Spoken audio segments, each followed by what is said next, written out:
Welcome to Fortress on a Hill. I'm Henry. I'm Danny. I'm Kagan. We're three leftist veterans that aim to expose the reality of the U.S. military's multiple wars abroad and to illuminate the damage military service does to Americans. American presidents throughout U.S. history have used American military and diplomatic power to force regime change of democratically elected governments around the world. Most veterans come from families vested in prior service, and American generals choose their own, ensuring diversity of thought never interferes with American warmongering. How can we stand by and do nothing while our military kills and destroys lives the world over, while telling Americans that all this death and destruction protects them from terrorists when nothing could be more false? Fortress on a Hill aims to change that. Well, we are starting 15 minutes late, which is early in the Fortress on a Hill world, but an hour late in the Army world that we have rejected. So, hey, I want to welcome, listeners, streamers, new folks, old folks, and some people who are watching this days from now. Every once in a while, Fortress on a Hill gets together. We will put panels together. We'll do live streams. We want to do more of it. We want to have broader sets of guests, and we want to do important themes. And frankly, while the mainstream media is ignoring it, has been ignoring it, and acting like it wasn't happening, today we are focusing on, I would argue, and I think most of us would, the free press issue of the modern age. And that is the case of Julian Assange, the figure and his work, and the war that's been waged on his work and on his, his persona. And so we have a pretty cool team today. And I'm going to let folks introduce themselves, but we've brought on essentially a core panel that's here. And then we're going to have people calling in. We're going to have some guests jumping on, old school telethon style. I'm not selling snake oil that will save your soul, but we are talking liberty. We are talking injustice and exposing what we can for the man who exposes so much. And that, of course, is Julian Assange. So basically what we're going to do is I'm going to kind of talk a little bit about myself, which I'm loath to do. Can't stand doing it. You guys know that. Henry's going to jump in, and Kagan and Jesse, and very much everybody who's here is going to give a little bit on, their personal connection to this, who they are, why they bothered to care, which is a radical act, right? In this time, it is a radical act to care about, issues and folks that aren't directly related to you, that don't live in your gated community, that's either physical or in your mind. So we're going to do that. And then, returning guest and sort of like swap guest, Steve is going to come on, and he's going to give us the nuts and bolts because he's doing the hard work right now, and that's going to drive the conversation. People will jump in, they'll throw their 2 cents. We'll talk some serious stuff. We'll make plenty of jokes along the way. I promise. Will they be good? Most likely they'll be excellent. Okay, refined. So look, Steve is going to cover exactly what went down in the case. The strengths of it, the positives, the limits, how we move forward. But we purposely planned this live stream for today because of the verdict, right? Because of the extradition verdict, because of the impending, announcement that was coming, and how profound it is, no matter how it came down. Okay, so a UK judge did in fact block Assange's extradition to the US to face Espionage Act charges that carry a stiffer sentence than White Boy Rick in Detroit or Ted Bundy, right? Or as strict. And this is interesting and something we're going to dig into. Why do I care, right? Well, because I'm a human being and I'm not a monster, right? And I'm teasing a little, but frankly, I wrote an article. The first time I ever wrote about Julian Assange was, I believe, February of 2019. And I called the article "A Soldier's Defense of Julian Assange." I had just retired, so I guess I still thought that I, was an Army guy or something. And I do think that this is one angle that should matter, because what's often forgotten, lost in the DNC, Hillary Clinton, does Assange like Trump, doesn't Assange like Trump? But in that conversation, right, what gets lost in all that is that so much of this connected to the empire, to the aggressive wars that the United States has waged overseas, and the millions that have died on behalf of it, and the lies that were told to make it happen and continue it, and continue to this day. I didn't spend a whole lot of time thinking about Julian Assange, and I didn't spend a whole lot of time thinking about Chelsea Manning or WikiLeaks or a lot of the stuff that was out until I was writing my book on Iraq, right? My first book, Ghost Riders of Baghdad.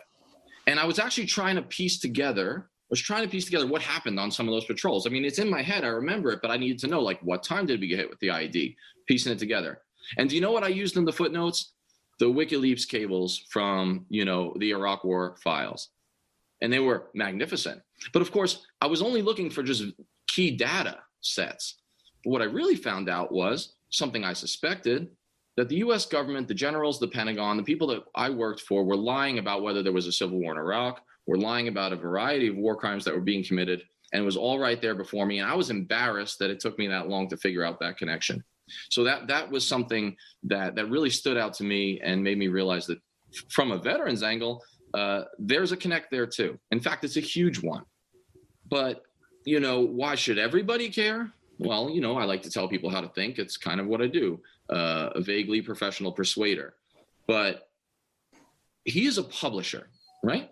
He's a lot of things, Julian Assange, just like all of us, but he's a publisher. Love him or hate him, you don't even have to like the guy. A publisher. And if you publish, right, and the government can take you down because they don't necessarily like what you publish, then the New York Times, the Washington Post, CNN, and everybody else, they better watch out. They better watch out, because it's very much a first they came for the socialists and I didn't speak up because I wasn't a socialist. And then they came for, the homosexuals and I didn't speak up because I wasn't a homosexual. Then they came for the unions and I didn't speak up because I wasn't a union member. And then they came for the Jews and I didn't speak up because I'm not a Jew. But then they came for me and there was no one left to speak. And the mainstream media has not been following that advice. They're living it out again. And just my final point here is that if Julian Assange is anything, and he's a lot of things, he's an exposer of empire. He's an exposer of empire, and he's an exposer of the lies, the fabrications, and the prevarications that are required to maintain an imperial entity whilst calling it a democracy. That's what he exposes. And he exposes that it is systemic. He shows that this is not a Republican or a Democratic empire. This is not a polite imperial or, a coarse imperial. This is just the empire, and it's a bipartisan enterprise. And so I think that is the value, but I haven't even touched on really most of the free press issues. So that's why we care. For me, that's brief. Henry, bring down the house. What is on your mind? Well, Danny, I'm really excited to be here and talk about this issue. I'm beyond thrilled that the verdict came down in favor of releasing Julian, although like you said, it doesn't fundamentally change much, and we'll save most of the nuts and bolts for Steve to talk about. But you can see some of the reaction recently for what's now the decision, but when the decision was forthcoming, that many more mainstream journalists were talking about it than usually has mentioned Julian Assange in the however many years now that he's been in captivity, between his time stuck essentially as a prisoner in the Ecuadorian embassy, and then now a prisoner for several years at Belmarsh, and that his health has deteriorated, that his mental health has deteriorated, that he has had so much of his humanity stripped through process, because that is what this is it's I've heard numerous people say it, and I so 100% agree, it is a punishment by process. That is what has happened to him, and hopefully, fingers crossed, this is the end of that punishment for him, or that it is coming to a close. That is the hope, that is the goal, but none of the fundamental issues that got him under the ire of the American empire in the first place are changing because of this. There's the judge, it was more on Julian's health than it was on about any of the supposed crimes that he committed. But we have to remember, on Fortress on a Hill, we talk mostly about foreign policy, about the American national security state. But we have to understand that for whistleblowers in America dealing with our government, and especially anything that's been made secret by our government, they are a target. That our overclassification system allows for anything as long as the person who signs off on it being classified. It can be a dirty secret. It's not something that it's only going to embarrass someone. It has nothing to do with national security. It has nothing to do with protecting the lives of service members or the people in the intelligence community. It is about trying to make it so that your reviews at work or your reviews as a member of the military are as upstanding as they possibly can be. And that's completely wrong. Our entire national idea of being a whistleblower is wrong. And in addition to Julian, a reality winner is still behind bars, and she also was positive for COVID a time ago. I hope that she's been able to recover and that her health is doing well. But she got the book thrown at her for a single page. And again, she was a whistleblower. She was trying to share something with the American public that the public needed to know. And but I'm very excited to be here to talk about this, and I will pass the baton over to my buddy Kagan, who has returned from his Fortress hiatus, and we are so happy to have him here. How you doing, brother? I'm so glad to be Podcast here. prodigal son. I'm so glad I'm back from my hiatus of working on the front lines, trying to help my homeless veterans survive amidst everything that's been going on. So, yeah, I was glad. I was so glad to hear that they denied him extradition. Yeah, like you said, Henry, it might not be for the right reasons, but it is a reason, and it's a perfectly valid one. Yep. I mean, anybody who spends that much time inside, you're going to develop some stuff, especially because he was sequestered so much. And we know that you can have serious mental health issues from being by yourself a lot. And I mean, we're all kind of dealing with that now. I think I hope that COVID helps us realize how much more mental health is important. But the thing that gets me that I was excited about, and I'm sure everyone else is going to talk about this too, was just the fact that we were trying to charge him under the Espionage Act as a publisher, and just what the ramifications of that would be going forward if that was able to happen would be disastrous for the integrity of journalism itself. And I'm glad you brought up Reality Winner, Henry. I worked at NSA Georgia.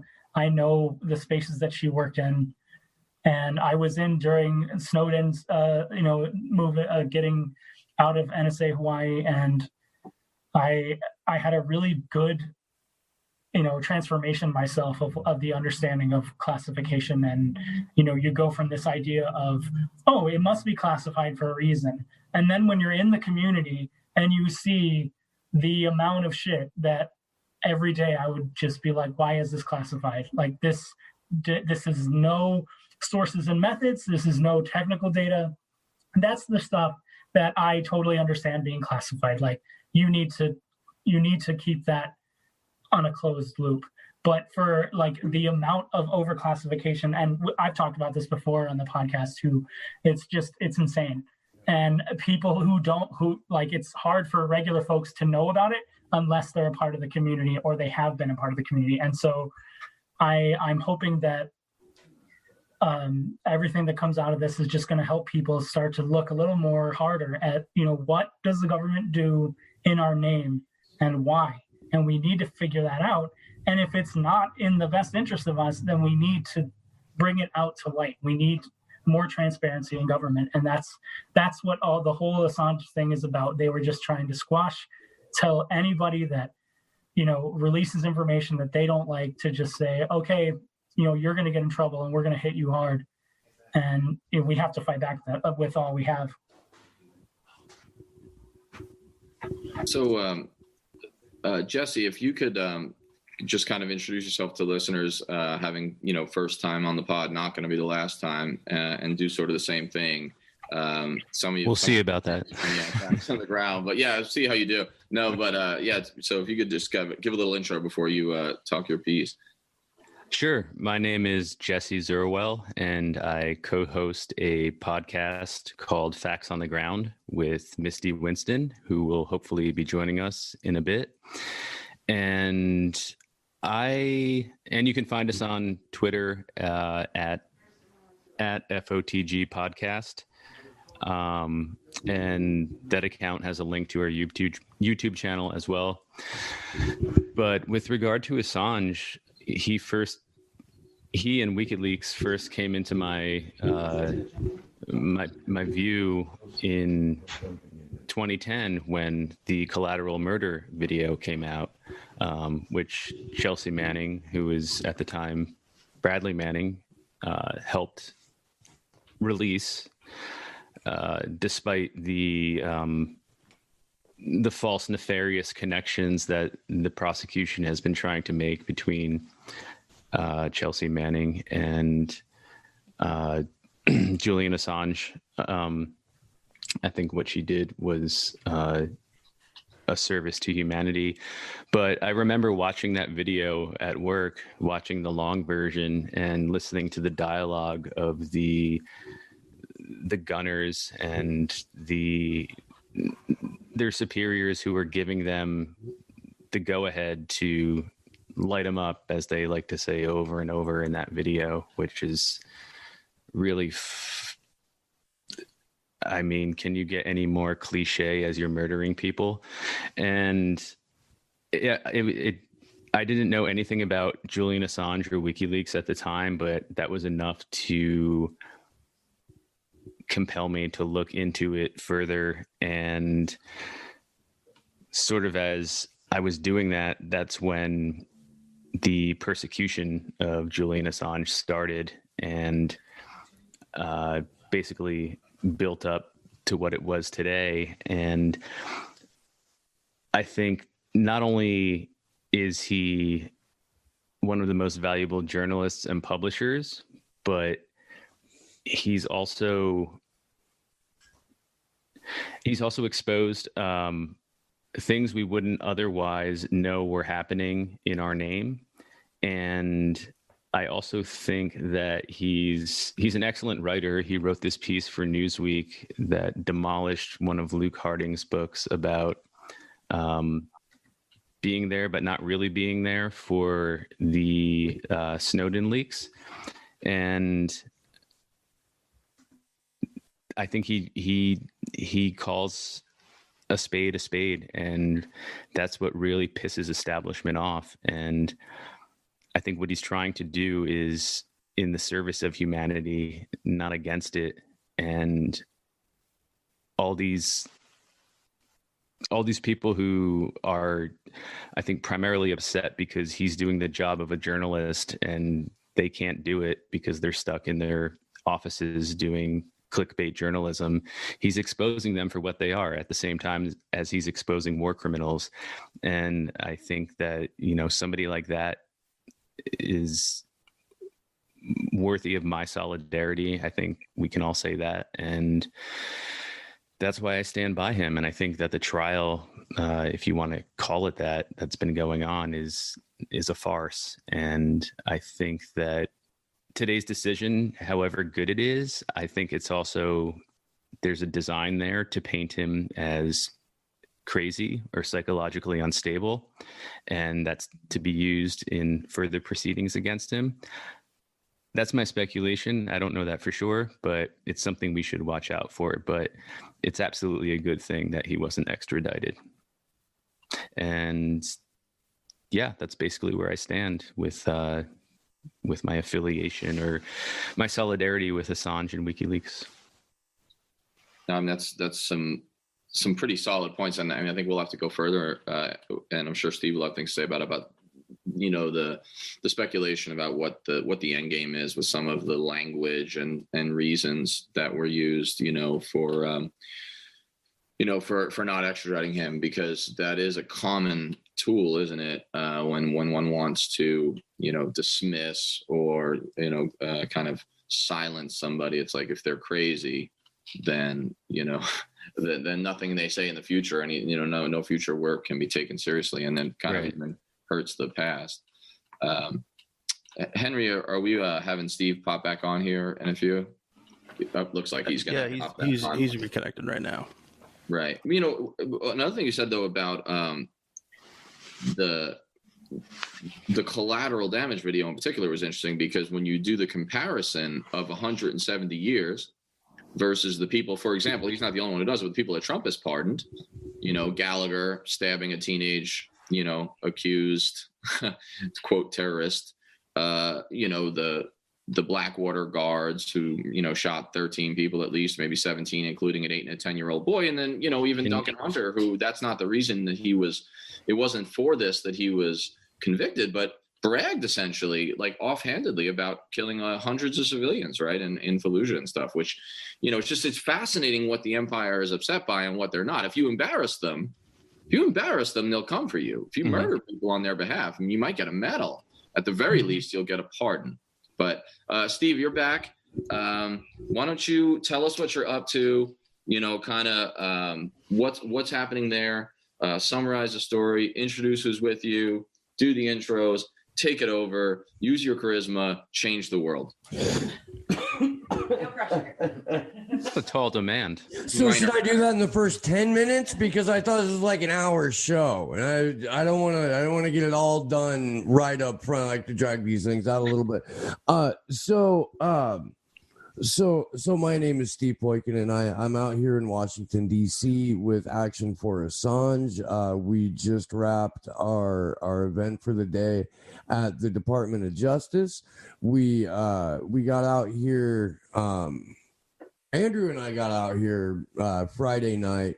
We started our events though yesterday at the British Embassy. It was successful. It was. We had like 60 or 70 people, with a disproportionate amount of them journalists. And when the journalists are the activists, we should all step up and take note as to why and what's going on.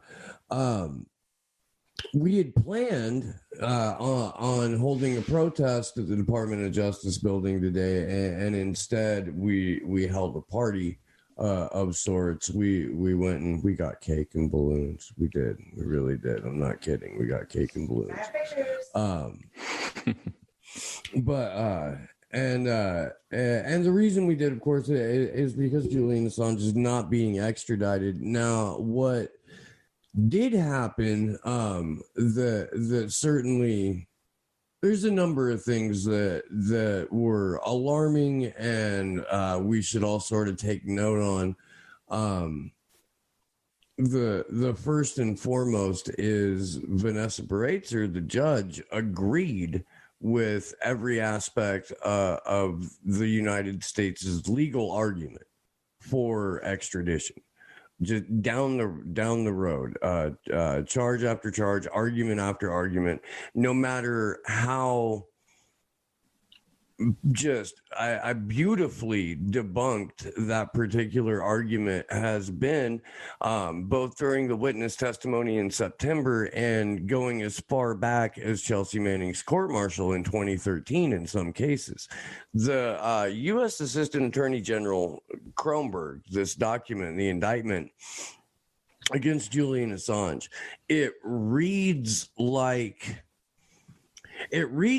somebody read a spy novel but didn't quite know how to explain what it was that they read, so they just make up fantastical sounding words or scenarios in order to drive home a ham-fisted point.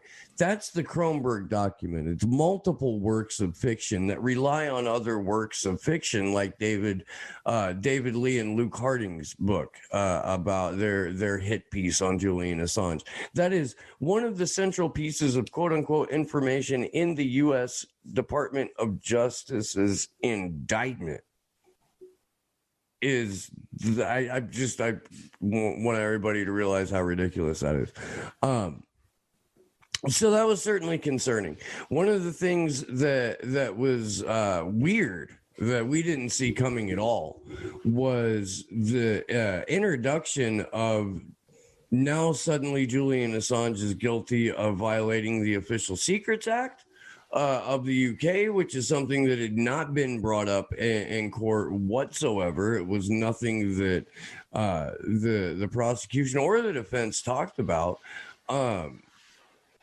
And yet here in reading the decision on an extradition case, we have a judge seemingly editorializing, adding a charge, then convicting the defendant of that charge without any due process whatsoever. Again, in the middle of reading a decision on extradition. That was incredibly weird.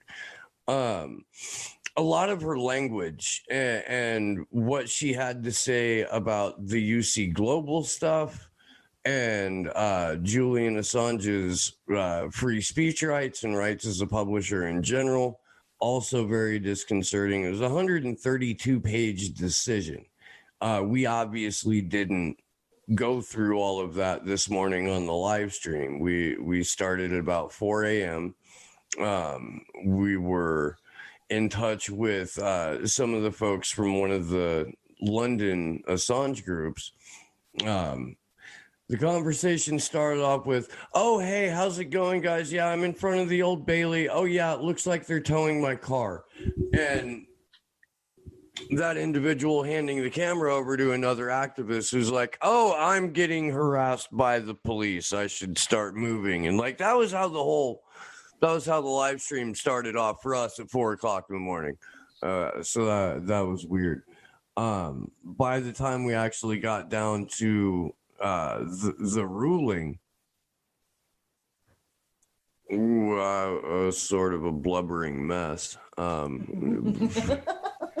Absolutely sleep deprived over here, just out of sorts in general.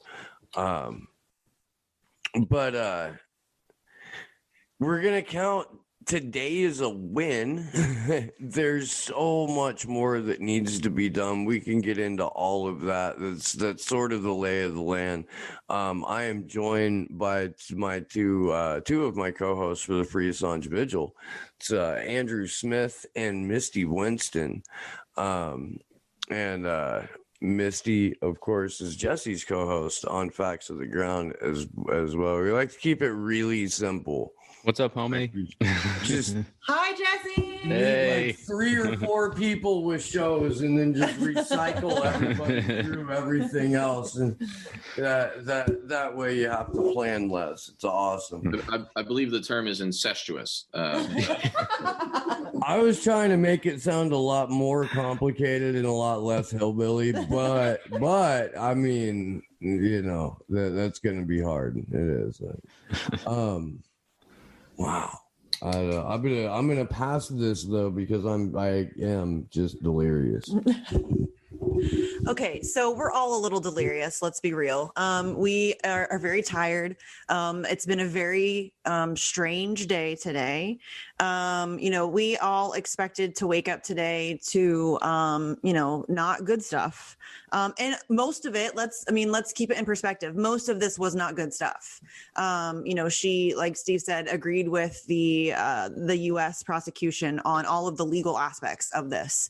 So it was only on the you know, the health, the medical testimony that this was blocked. The condition of U.S. prisons. Yeah, the conditions of U.S. prisons and the fact that the U.K. has managed to spend 10 years beating this man down so that, you know, he's a suicide risk. So, you know, this is, it's important to celebrate this, you know, however small win, because I think it gives us a little bit of fuel to the fire. But it's also important to keep it in perspective and realize that this doesn't end here.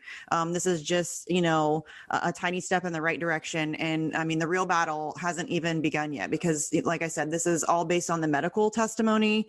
And so, you know, the fight for the First Amendment and free press and free speech is still very much going on right now. So this doesn't end here. We have to keep keep pushing and keep fighting. And, you know, like today we can celebrate, but, you know, tomorrow the fight continues, I think. So, Andrew, do you want to jump in? Yeah, hi. My name's Andrew Smith. I'm one of the co-hosts for the Free Assange Vigil and one of the co-founders for Action for Assange. So, like Misty said, like Steve said, this isn't over. This is, I wouldn't call it the first win, but this is taking the beach at Normandy. This is planting a foothold in the territory of fascism and saying you will no longer be here. And to me, I don't even truly understand how they didn't rule in favor of extraditing Julian, because everything was against him. Like you couldn't even find betting odds that Julian wouldn't get extradited. But he didn't. And it's thanks to the work of thousands of people at hundreds of protests, putting together probably millions of hours collectively to make this happen. And it's in no small part thanks to the inspiration that we had as exploring this process, because what really goes on is it's not that we were making a YouTube show. It's not that we're trying to build a community. We only fundraised when we were building actions on the ground. We didn't ask for donations. We pumped other people's channels to help independent content creators when the pandemic, for what you believe it is to be, was coming through. And we tried to build a real system, like a real support system for change. And it developed into a multi-creator, multi-channel show that we would put out 2 days a week. And we're still going to, because this isn't over. But we've managed to build something that can't be taken down, because there's no one giving marching orders. The entire time we've done this, we've asked people to do what you can with the time, money, and resources that you have. Like, you don't have to go to a 10,000 person protest in Washington, D.C. You could be on your street, knocking on your neighbor's door, handing them a flyer. It started with me literally just putting posters on telephone poles. And it's just those small, simple steps and a level of principled dedication where you can say, this is the focus, let's get this done, and find other people willing to organize in a post-partisan manner. Because the other thing that we started as Action for Assange is a larger dialogue about, we can't wait for elected leaders to come for us. And Julian's situation shows this extremely well. You have fucking Sarah Palin releasing a humble ass video saying, like, I'm sorry I was wrong. And then you have Fraud Squad Ocasio saying there's a lot to consider with Julian. Like, I don't know if they should. She's gonna defer to caucus leadership. Right. Well, that was her answer on Reality Winner. She was asked directly, and she said, I have to. And Venezuela. Yeah. But I guess long story short is, find whatever it is, whether it's free speech, whether it's gun rights, whether it's Medicare for all, whatever it is that you find wrong in the world, chase that thing and start 1 day a week, and then see how that little voice builds that says, like, what more can I do? What more can I do? And then eventually you find yourself literally just in awe about the fact that the largest legal decision that no one thought could happen came out. Sarah Palin outlefted AOC and Joe Biden. I just want everybody to, like, drink that in. Like, did you have that on your 2020 bingo card? Did you? Sarah Palin bigger on international human rights, better on international human rights than. I mean, I like to drink, but that sounds like a pretty strong shot. Every sitting Democrat, I did not have that on my 2020 bingo card. No. And I'm also very disappointed because 2020 took so much from us, but it let us keep Henry Kissinger. Yeah. And that just doesn't seem right. I mean, I don't know if there is one, but maybe his sentence in hell will be longer than Assange's. It'd be hard to do. Because, I mean, they've got a pretty high, possible sentence if convicted. Do you ever think about what Henry Kissinger does on a daily basis, like his mundane routines? Like, can you picture him going to the food store and buying groceries, or They don't sell adrenochrome at Trader Joe's. They don't. They don't sell napalm there anymore, do they? I'm pretty sure that, like, at least the way I envision it for people like Kissinger and figures like that is kind of this. Like, they just sit there and like do this motion, like twiddle their mustaches and like hatch plans. It's basically like Pinky in the Brain all day. It's like, what are we going to do today, Pinky? Same thing we do every day. Try to take over the world, and succeed. I think that's part of it. Steve, if I can kind of raise something that was interesting to me, and maybe you and anyone else can comment on it. It's, right before you jump back on, I was talking about comparisons, like in terms of like the way the book has been thrown at Julian Assange, but more than that, like the torture and just the incredible efforts. But there's something going on here, even in the reporting, which, I mean, it's in the news, which it hadn't been. And okay, I guess that's a positive surrounding the verdict coming out.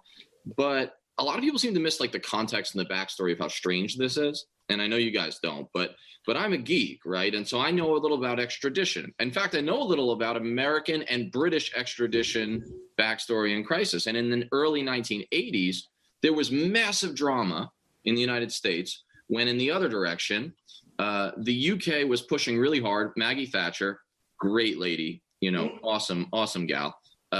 Proof that if you just put a woman in charge, things will get better, right? Biden must have. But no, Maggie Thatcher, the Iron Lady, right? The Iron Lady of all types. She was really pushing to get IRA quote terrorists extradited to the UK from the US. They'd go hide in New York and hang out in like the bars that I hung out in, right? And there was an enormous thing here, and eventually they passed a law that made it a little easier to extradite accused IRA guys back to England. But this went on for years. There was congressional involvement, massive congressional pushback. People like Ted Kennedy were against it, right? We're seen as like IRA supporters. And they made a lot of arguments that were not dissimilar to the arguments that were made by the few folks, or, many, but not in the mainstream media, who were fighting for Assange. These guys can't get a fair trial. There's too much alarmism in England. They've already, been kind of tainted. And what's interesting is there was none of that really in Congress, or almost none. This did not go on. There wasn't years worth of debate. And my final point on that, and then I just want to know what everyone thinks, is, why is that? But also, it was raised, I think Misty raised it, there's like this ancillary but instructive exposure that goes on, which is the brutality of the American carceral state. That was kind of mentioned, right? That it'll be bad for his health. But there wasn't enough on, the quote from Greg Barnes, where he said, the greatest risk for him, Assange, is that in the US he won't face a fair trial. And I don't think there's been enough coverage of that. Specifically that, there's been so much alarmism, sort of almost like red baiting, but like Assange baiting, that he's been essentially convicted in the court of public opinion, absent real evidence or due process, by a bipartisan range of powerful people in media and in politics. So you can't do the thing that you do at the local level, where you move the jurisdiction of the trial, right? There's a really obscene case that involves race and a young white girl in Alabama. You can't have it in that county, move it somewhere else. Well, you can't do that when there's been a nationwide conviction in the court of public opinion. And so those two aspects of it are interesting to me, because I think one way you get people to care is to show them how not normal this is, how unique this is. And then it raises the questions of why might that be, cui bono, et cetera. So I don't know what everyone thinks about that concept. Well, I love how you just you don't give anyone a lot to think about. You just ask a basic, straightforward, 1-2 sentence tops answer question. So man, it's complicated. Do you want to, where do you start? Where do you start with that? I mean, the comparison. The Magna Carta, probably.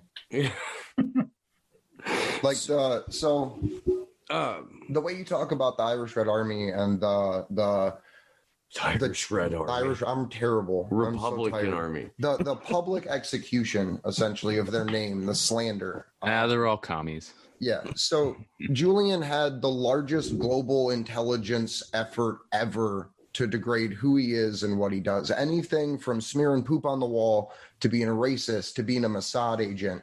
They found a way to make each and every individual group not like him for some fucking reason. Like, if you go, like, find the list of smears made by Caitlin Johnstone, and you can see everything that's been levied against him by everyone from every side of the political spectrum.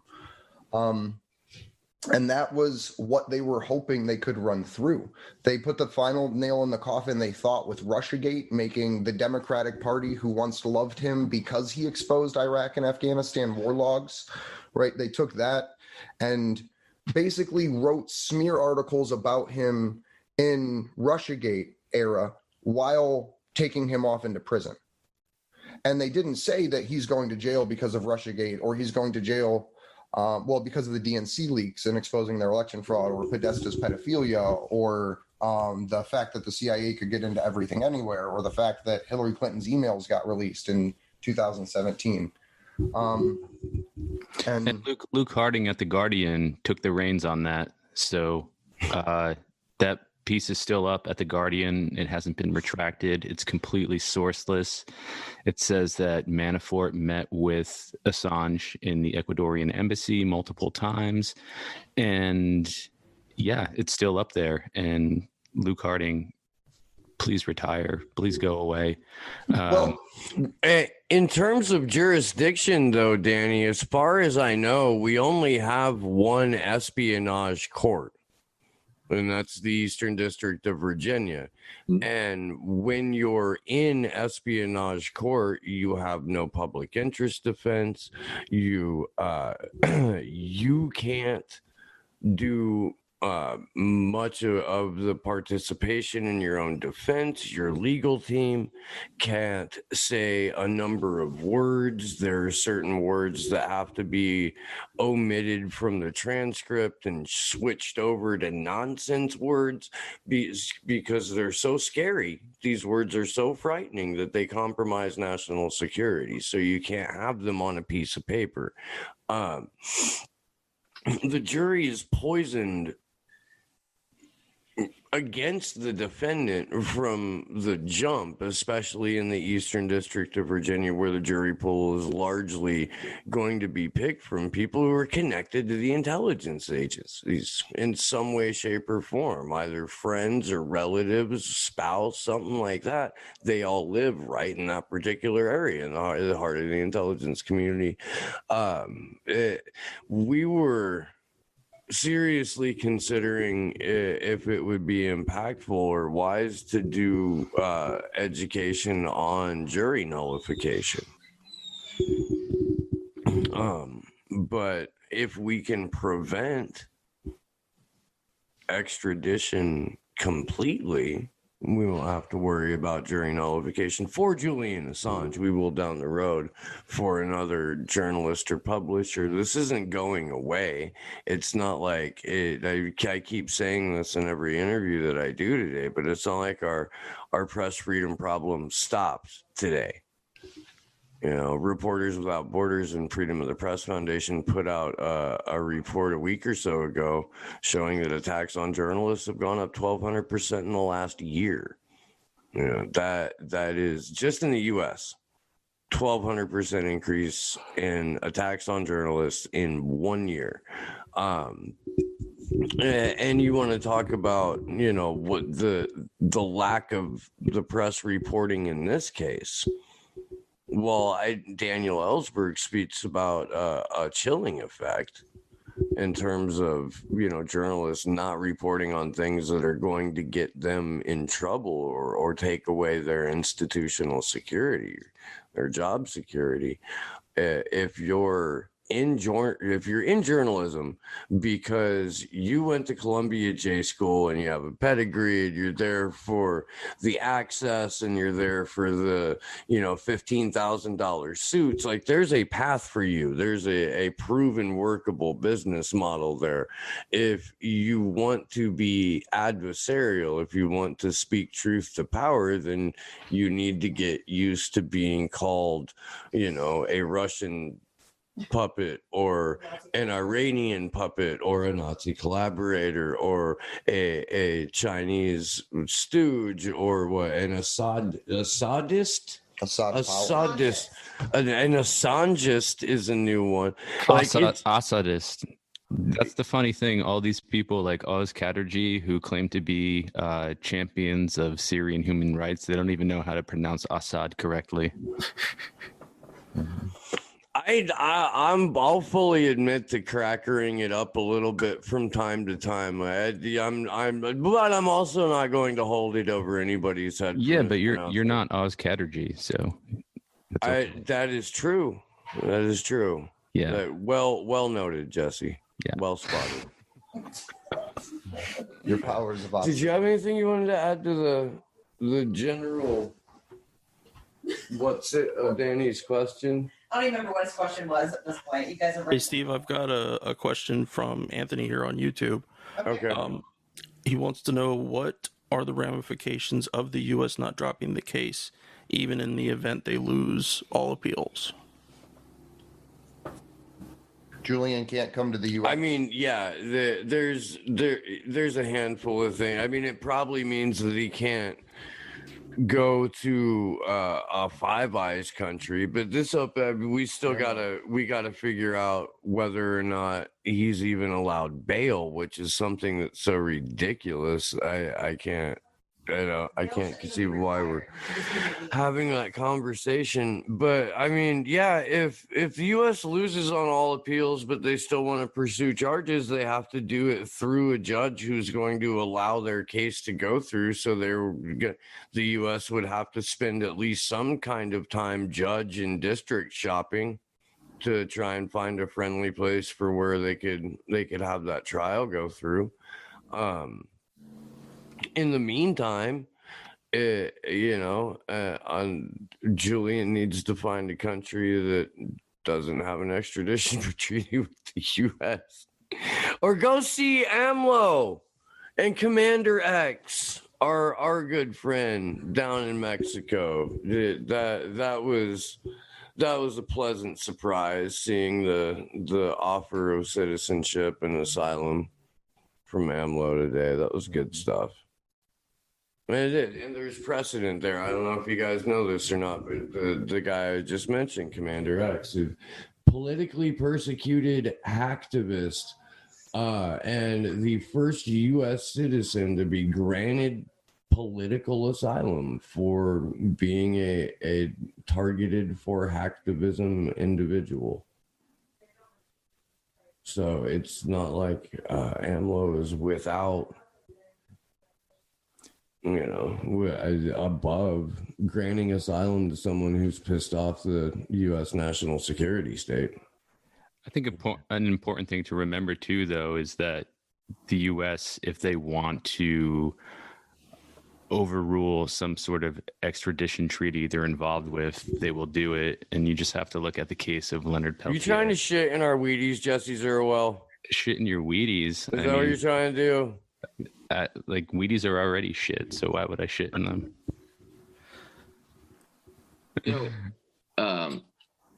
I think there's an interesting angle that I will do my best to not take all the way back to an obscure conflict in Northern Ireland, which is hard.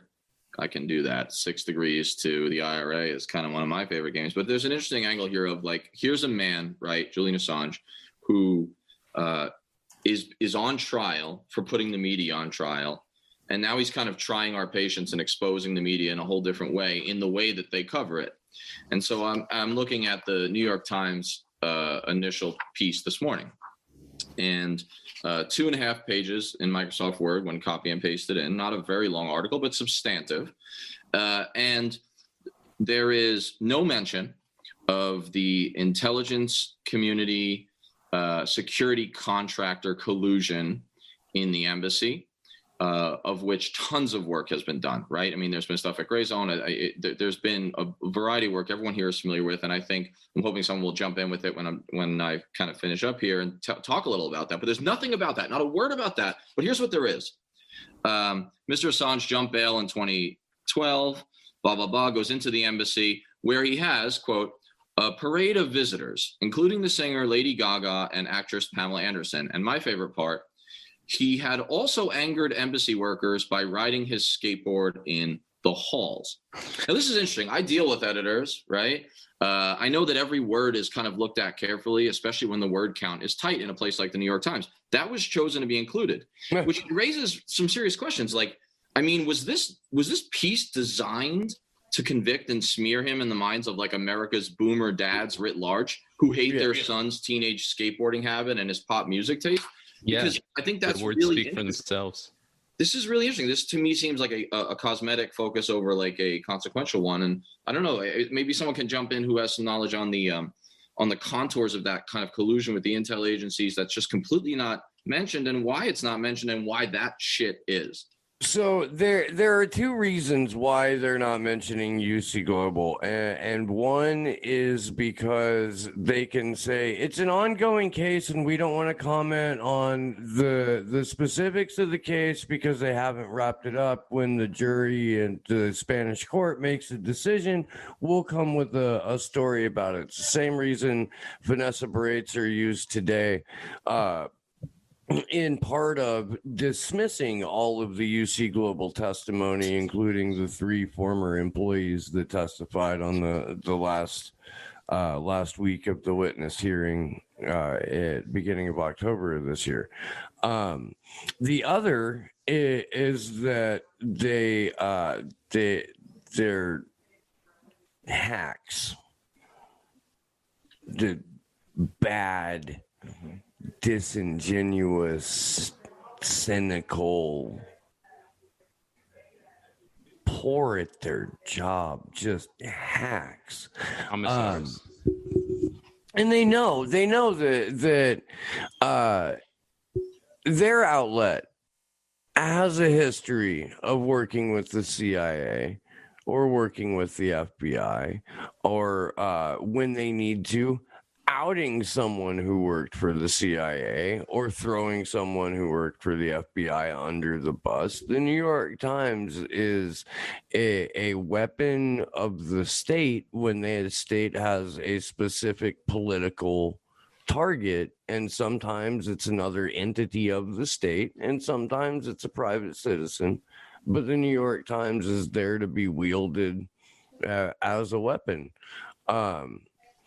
So they're not going to, it's not like somebody at the New York Times is really going to be like, I can't believe that the CIA was able to collude with this private organization that was there to keep people safe. You know, that's kind of what your job writ large as the press is supposed to do too. And yet you frequently work with intelligence agencies to spread mis and disinformation and undermine actual democracy on a minute-by-minute basis. So fuck you, really. I mean, I don't know. I hope that. I mean, I hope that satisfies at least your initial curiosity. That's my opinion. I don't know how many of you guys watch Kyle Kalinske or Crystal Ball on their shows, but they just started a podcast and it's pretty awesome.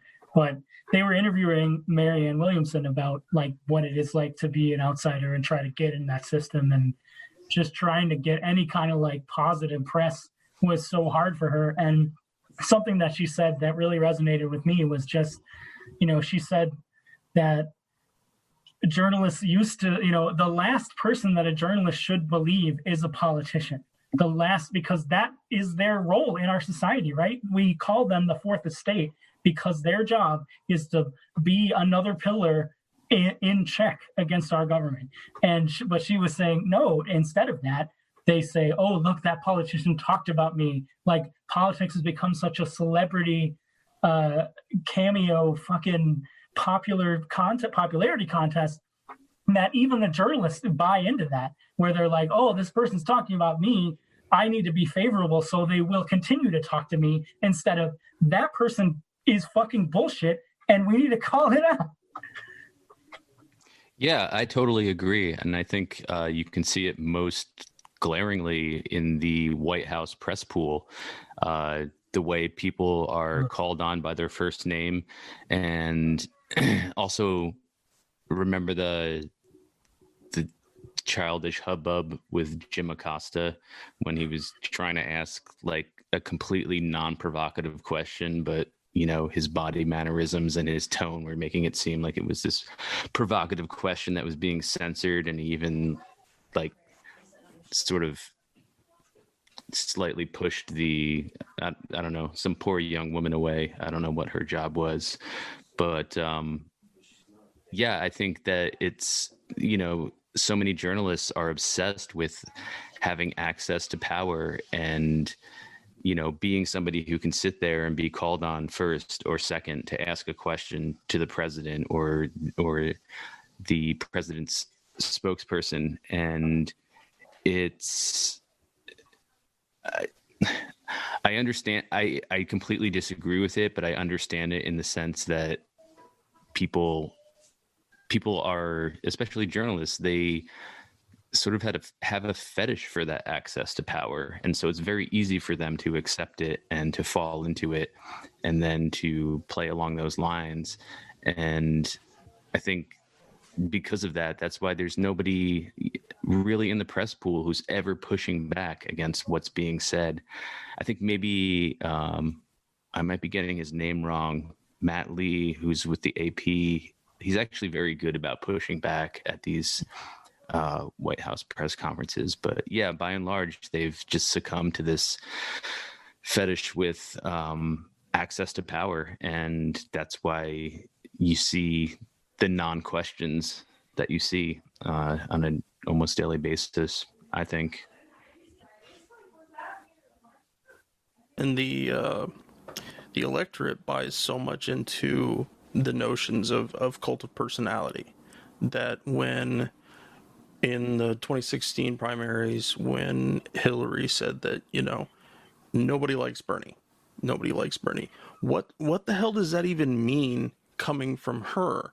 But she knows that people will hone in on that, whether someone is objectively kind or objectively an asshole.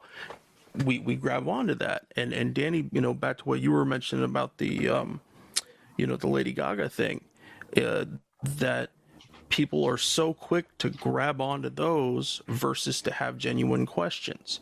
They don't look, they like, oh, that was a really good answer versus this is the question I would have asked. We always should be, as Americans, as conscientious citizens, wanting to know more information. And when we start hearing the same stuff over and over again, there's a reason for it. And people have to be willing to reach past wanting to be close to politicians and get their accolades.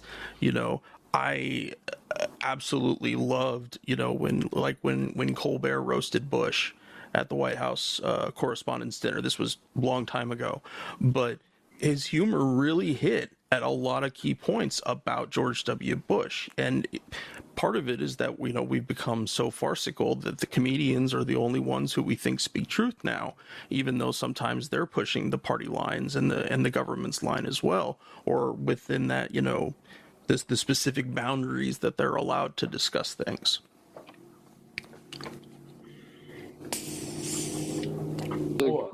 Kagan, one of the things Stephen Colbert sucks now. I'll just put that out there. I'm with you. Yes. When he was at the Colbert Report, he actually did some decent journalism here and there. Now he is just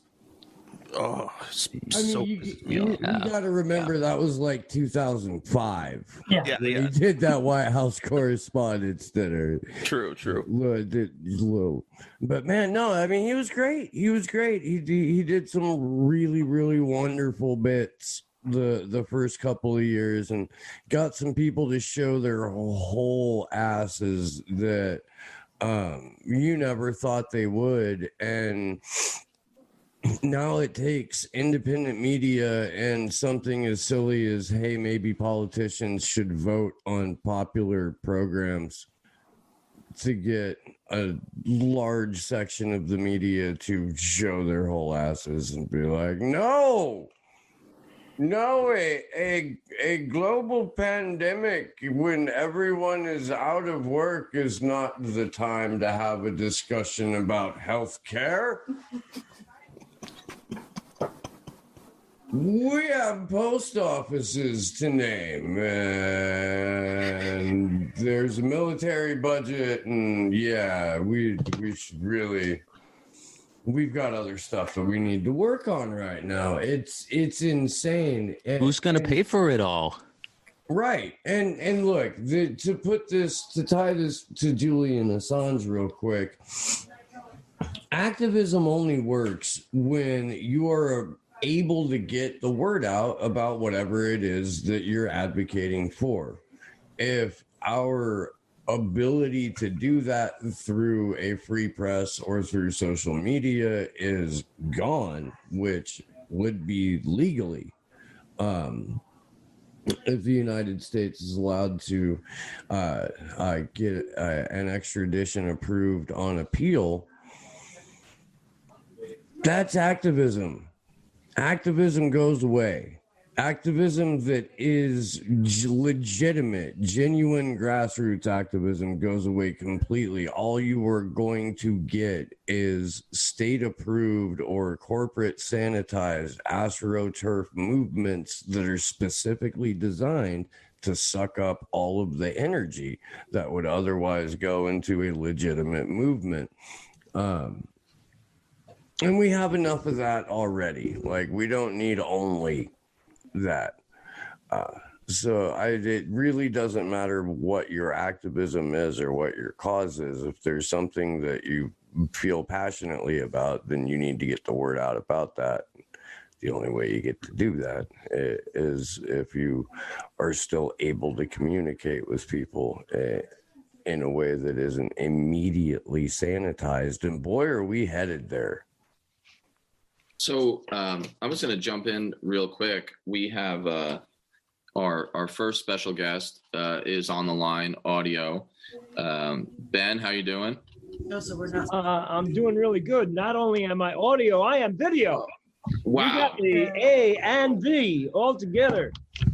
A true treat. So hey, just most people know Ben Cohen, right? Co-founder of Ben and Jerry's, but beyond that, active in so many things, friend, fighter for justice. And Ben, thanks for coming on. And you've been interested in the Assange case. You've been active on it. Maybe you could tell us a little bit about, why you got involved, how you've done it, and why do you think this is important? Sure, Danny. First, I just want to thank whoever it was who was speaking before me. It says Steve on the screen. I don't know, the guy in the middle there. Thank you very much. I mean, I really support what you were saying about activism being something that should be able to not have to be censored, and that if the only activism we can do is the stuff that the government officially approves of, we're in big trouble, because the stuff that the government is doing is clearly against the law. And that's really the reason why I was so drawn to Julian Assange and his case. As far as I'm concerned, he's a national hero. He took the risk of revealing to the public what the government has been doing in our name and with our money. And without that, we, the people, are not able to hold the government accountable. I actually visited with Julian when he was in the Ecuadorian embassy in London. And what really struck me talking to him, I mean, first, I thought I'd be able to speak with him for 20 minutes. I mean, I ended up talking with him for the whole afternoon, about 3 hours. And, what really struck me was just his kindness, his concern for regular, everyday people, and his belief that if he could just expose what was actually being done, if the people could actually hear about the reality about what their government was doing, that there would be enough of us that would rise up and stop it. And, you know, he was just so, I don't know, I guess kind of disappointed, disillusioned that that didn't happen. That apparently you can reveal all the illegal activities as much as you want, but they still go on. And I think that what we need is more people like us, like the people on this call that are taken seriously. I mean, you know, as strange as it is, we are the true patriots. I mean, we are the people that are standing up for what our country is supposed to be about, standing up for the rule of law. I mean, you know, you look at all the stuff that Trump does, all the laws that he's violated, and somehow or other, at least so far, he's gotten away from it. He's gotten away with it. You know, hopefully this last absurd thing that he did in terms of trying to force the Georgia Secretary of State to manufacture votes, hopefully that was so far over the line that even he's going to get convicted for it. But that's kind of off the topic from Julian. You know, yeah, it was an incredible, you know, victory today that this judge that we all thought was gonna rule against him ruled in his favor to keep him from being extradited to the U.S. So it was, you know, it was a benefit for the humanitarian aspects of Julian, but it was a loss for freedom of the press. The judge in London, you know, essentially said, you know, all that the government had charged him with was proper, and you know, I've always felt like what's gone on with Julian is that he was using, you know, this newfangled thing, the internet, to publish stories, and that got the authorities really concerned because you know they're a bunch of old white guys, a little like me, and you know, this newfangled internet, they're really scared of it, and so they didn't. You know, they don't treat it as they would a newspaper, and essentially that's what happened. You know, with Obama, Obama looked into indicting Assange, but said he couldn't because of the so-called New York Times problem. That if you indict Assange, you have to indict every news media that deals in leaks. I mean, that's the way any major story gets broken. Is through leaks. And you know, if we say that it's illegal for WikiLeaks to publish information, we're essentially saying that there is no freedom of the press. And without freedom of the press, there is no democracy. So, you know, if we want to keep it a democracy, we got to defend freedom of the press. We got to defend Julian. And it's really, really good to be on the show with you guys who are working to do that. The guys and I love doing the podcast. Being able to share our experiences in the military with allies and supporters means the world to us. But we can't do all the work. we need you to share an episode of ours with someone, anyone whom you might think would be affected by it.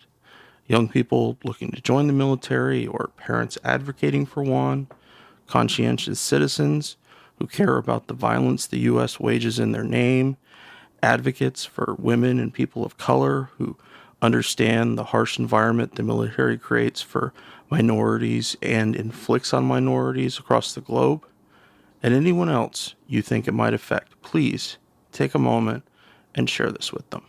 Our podcast is supported in a few different ways. First, there's Patreon, where we're blessed to have an array of wonderful supporters, helping the guys and I pay for some of the podcast's expenses. Those who contribute $10 a month or more will be mentioned right here as an honorary producer, helping keep you, our listeners, stocked with new episodes. But you don't have to contribute $10 a month to help us. For as little as $1 a month, you can help keep us going, paying for hosting and storage fees, transcribing old and new episodes, promoting and expanding the podcast, and more I'm sure I can't think of at the moment. So let's bring out our honorary producers, and they are Will Arenz, Fahim Shirazi, James O'Barr, Adam Bellows, Eric Phillips, Paul Appel, Julie Dupree, Thomas Benson, Emma P., Janet Hansen, Tristan Oliver, Daniel Fleming, Michael Karen, Jason, Zach H., Ren Jacob, and the Status Quo podcast. Your contributions are wonderfully helpful to us. Thank you so much. However, if Patreon isn't your style, you can contribute directly to us through PayPal at paypal.me/Fortress on a Hill. Or please check out our awesome store on Spreadshirt.com for some great Fortress merch. The link is in the show notes. And now, let's get back to the podcast.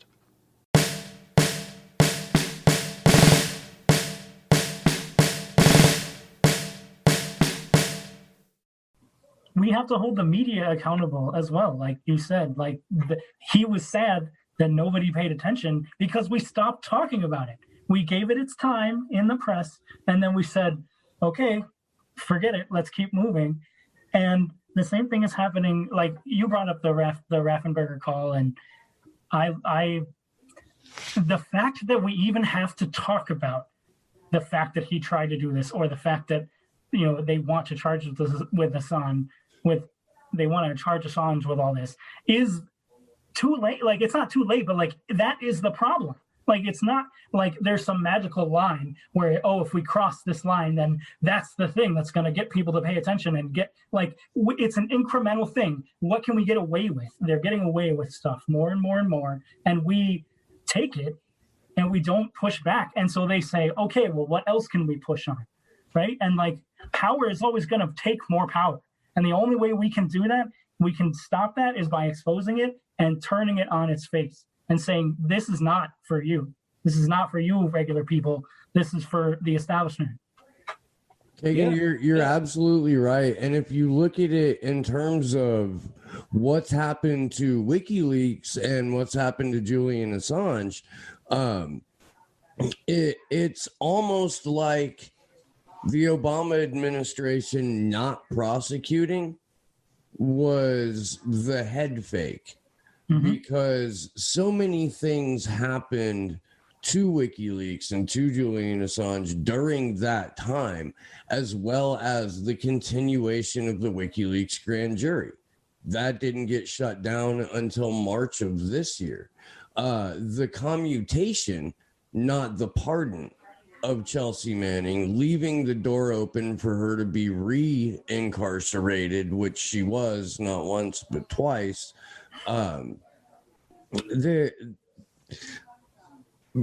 Paving the way for bringing back prosecuting whistleblowers into fashion, which Obama did on a grand scale that Trump has ran with because nobody raised hell about it. Yeah. Trump prosecuted more whistleblowers in 4 years than Obama did in 8, and Obama had prosecuted more whistleblowers than all previous presidents in a modern era. So I mean, this is the kind of, you know, one hand washes the other sort of approach to really, I don't know, well-mannered versus ill-mannered totalitarianism masquerading as two different disparate parties. This is exactly why we need it. If anything that this administration has shown us is that we can do, like, the executive branch can do a lot more than people think it can, and that if we don't hold people accountable for what's happening, it's just going to get worse. And, like, I don't understand why people don't get that. Like, the door is open and it was cracked, but now it's opening and it keeps opening unless we do something to call people out and to really just hammer them to be like, why, you know, ask the basic fucking questions of, is what you're doing effective? Is this actually making things better? You know, like the basic stuff that we want to know and that we assume our government is doing. Like, we can't make assumptions anymore. We have to just call people out. So I'm going to make an assumption here real quick and assume that Ben and I don't travel in the same social circles. And you know, no judgment, but I was curious, Ben, as to what how hard it is to talk about Julian Assange to people who are I don't know, better off, or I don't know, like, I mean, are your friends more inclined to be in the neoliberal bubble? Like, I know, like, even my friend Ray McGovern, who You just stole my fucking question, man. Professionals for Sanity, he has a difficult time talking about Julian Assange in his own immediate circle of friends because they're all retired national security professionals who still toe the company line to certain degrees, especially when it comes to red team, blue team politics. Well, you know, I don't really know if our social circles are all that different, but you know, yeah, I mean, I've talked with Julian Assange to a bunch of my friends, and you know, it seems like for most of them, well, I wouldn't say for most of them, maybe for half of them, you know, they just don't think it's a big thing. Maybe for a quarter of them, they're also pretty much up in arms about it. And, you know, I think there's a quarter of them that that feel like Julian, you know, released some information, you know, while Hillary was running for president that, you know, that worked against her, and therefore they're kind of down on Assange for that. So that's, you know, I mean, I think that we're confronted with outrage fatigue. I mean, there's so many outrages that are happening that, you know, people can't follow them all, and they certainly can't focus on them all. And I don't know what you do about that. I mean, I got my hands full, you know. I mean, I'm trying to work on the military industrial congressional complex. I'm trying to work on qualified immunity, racism, and Assange. And, you know, I mean, that's, you know, that's a full-time job. I mean, you know, happily I have the time for that to be a full-time job. But, I mean, that's only a small little bit of the outrages that are going on. Hey, Ben, my name is Jesse, by the way. Nice to meet you. And I like your vegan ice cream very much. Thank you. To throw that in there. But I'm curious if, as somebody who's, I don't want to call you a celebrity because I feel like that would be an insult, because who wants to be called a celebrity nowadays? But as somebody who's well known, who's people are very familiar with you and the ice cream you've produced, etc. Do you ever get any pushback from people when you express your solidarity with Assange? People who say, the same things they kind of say about Sean Penn, for example, like, oh, well, you have money and you have time and you have the luxury to do this, and you're just you're really just posing, and trying to proselytize through your posing. Do you ever get any pushback like that? Not much. I mean, okay. That's good. Mostly people are appreciative. There's sometimes when I'll be doing stuff about economic justice. I was at an Occupy Wall Street demonstration, and some people were saying, why are you here? You're part of the 1%. What is that? How come you're here? And, I said, I believe in justice. I believe in fairness and equality. Why? It's just so amazing to me that our culture has gotten to the state where people are not expected to do things that are not in their own narrow self-interest. That what you're doing something because it helps somebody else, that's, there must be something in it for you. Justice, justice is better than a scoop of Cherry Garcia, as far as I'm concerned. So there is something in it for me, but that's what's in it for me. And that's saying something, I will say, for sure.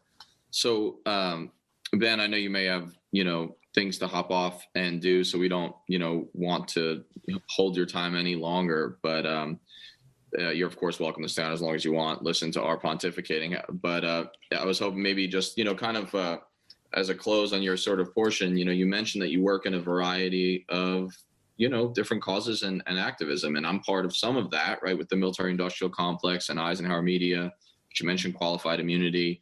It's hard to keep up. I mean, you're involved in a lot. Would you be able to kind of maybe just give like a quick bit on how they're a little connected, though? There's the fatigue, but, do you see some of these things that you work on as connected, Assange, with these other things? Well, it really is interesting how they tend to get more and more connected. I didn't realize it at the time, but one of the things that, I've been working on this issue of qualified immunity that essentially, cops get off scot-free when they brutalize Black people. And, also when they brutalize white people. It's just that they seem to brutalize Black people more. But and then I was working with Danny on the military industrial congressional complex, and he brought to my attention this book written by Eric Edstrom, a former member of the armed forces, and he went to West Point, and the book was talking about how the training at West Point was essentially dehumanizing him as a person and dehumanizing the enemy, and so that you could kill without compunction. And then I saw some bit about how the police are encouraging former military to become policemen. They're incentivized. And then I saw some other thing that Danny showed me about this warrior training that police departments are participating in, where they're being taught to view their job as a military soldier, thinking of the enemy and holding your ground and all that stuff. And that's why police, I think, end up acting the way they act, because we're essentially training them to be warriors. So yeah, that kind of came around a few times, but yeah, I do have to go. I really appreciate the time, and it's really good to meet the rest of the guys on the call, and dear woman person on the call. Misty, right. yes. Take care. Thank you so much, Ben. Appreciate it. Take care, Ben. You bet. Thanks, Ben.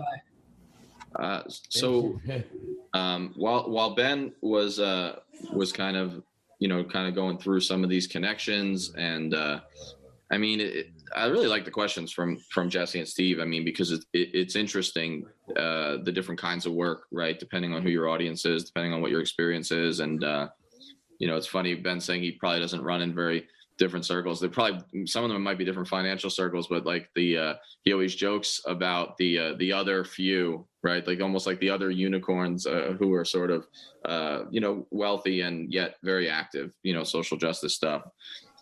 And then Vince came on the call, right? Vincent, who is coming out of the grassroots, right? And I wanted to give him an opportunity to kind of introduce himself and what, the same way we all did, why this matters from our different platforms, perspectives, and experiences. And just for he's going to come on the show for a separate interview real soon, actually, probably the first in the new year that we're going to be doing. But just for background, people who don't know him, he was in the Marine Corps from 2002 to 2006. After his second time in Iraq, he actually refused orders for a third deployment. Joins Iraq Veterans Against the War. I mean, at the ground level, right? But when I was still thinking that Bush might be okay, all right? I mean, just to give you an idea of like ahead of the curve. And then in 2008, he was testifying at Congress about rules of engagement, torture, war crimes. He's been, featured in documentaries, and is the co-founder of Park Media, or Political Arts Root Culture. Has his show that I had the privilege to be on.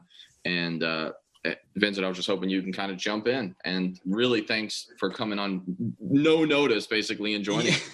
No, thanks for having me. And I'm sure everyone's already mentioned the good news, of course, is that Julian will not be sent to the United States for the time being. Of course, every other thing the judge said justified the U.S. position and was absolutely horrific, and still poses a threat to free speech and all sorts of things. So a little good with a lot of bad, which is sort of the way that life has been lately. So why does this matter to me? I think it should matter to any veteran. I think it should matter to any person. I think particularly as a veteran, what I've found interesting is that a lot of the people who are some of Julian and Snowden and Manning's most ardent supporters are actually former military members. Now, some of their most, I see someone up there pointing to themselves. Well, what is your name, brother? Kagan or Keegan? Yeah. Okay, right on. Nice to meet you.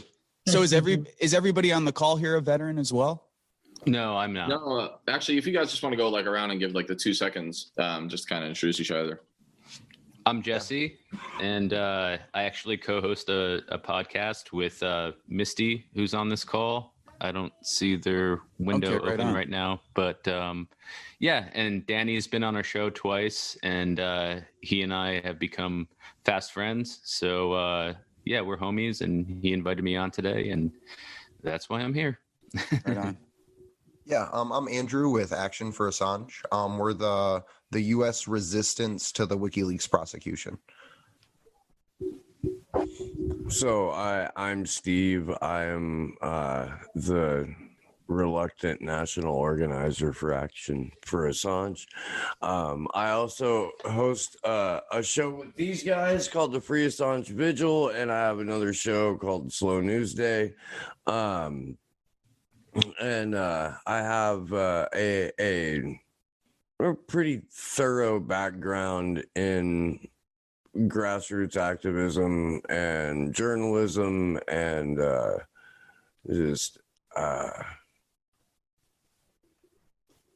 I've had a pretty weird life, bro. So you're in good company. So and because of that, because I've been in like far too many weird situations, I find that I am relatable and I can relate to most people, so right on. Yeah, I'm looking forward to this conversation. Yeah. And I'm stoked that Ben Cohen stopped by, Danny. I forgot that you had said that. That was going to be a thing. That was wild. I've never talked to an ice cream magnate before. Well, Nina Turner calls him the minister of ice cream, which I really wish I would like to be the minister of anything. You know, I always wanted to be the Führer, but then I was like, that's tainted. But anyway, Maybe don't. Yeah. Maybe don't. Go ahead. Hey, but Vince, go ahead. Yeah. Okay. So anyway, sorry, Misty. It's all right, dude. It's a fucking sausage squad, and I'm the only chick here, and so I'm just gonna sit here. Misty's a dude chick anyway. Yeah. Steve says I'm him with lady bits. So Well, I got Leia over here, our resident pups. So it's not a totally. Oh, okay. Okay. All right. Solo Well, there's other sausage girls in fest. the house, but I'm like the only one on the show. Yeah. But anyways, I'm Misty. Jesse already kind of introduced me. I co-host a show with him called Facts on the Ground. I also co-host, like they also already introduced me, the Action for Assange Vigils. I pretty much didn't even need to say anything because somebody like already introduced both of my things. So, you know, I'll just shut up now. I was just about to tell you to shut up. I'm Henry. I'm one of Danny's co-hosts on Fortress on a Hill. Hi, yeah, Vince. I'm Kagan. I'm one of the co-hosts here. I was in the intelligence community. I worked in the Navy at NSA Georgia from 2009 to 2013. So, working all the different missions in North Africa and the Middle East. So, like Libya, Somalia, Yemen, the stuff that we weren't talking about much back then, but now is very much in the news. And for me, like, this is important because I've talked about this before, but I was one of those people who, like, I didn't know what to think in the beginning when I was reading about Manning's charges and everything. And then Snowden happened during my time at the NSA. And like, so everyone was asking me my opinion and stuff. And I mean, really for me, when I got to see the trial transcripts of what Manning said of like why she did what she did, it really resonated with me. I was like, well, yeah, I mean, and I had to think about it from my perspective, doing my job that I did every day and be like, there's a lot of shit that I see that I don't like. I don't like the mission that I'm doing. I don't think it's necessary. I think we're causing more damage than we're helping. And like, I really had to sit there and think about like, what if that was me? Like, what if I saw something that I was like, oh shit, I need to tell somebody. And literally every single person is telling me not to and forcing me not to. And there's no, like, Manning had no support from her leadership whatsoever, like in her shop, in any capacity. And like, I had to think about it from that point of like, fuck, if I was in that position, would I have been able to do that? And I don't know if I would. So like, to nobody who leaks anything, especially coming from the intelligence community, like nobody knows more the punishment of what is going to happen, because it gets drilled into your head every 6 months, every time you have to go through the FISA training, every time you have to go through the different trainings that we have to about maintaining your clearance or maintaining your read-ins. Like, that's shit that everybody knows. And so to know all that and still have the courage to blow the whistle when you know you have no backup and your whole life is blowing up, like, you have to believe deep down that you know what you're doing is right. And yeah, I mean, I have to absolutely respect them for that.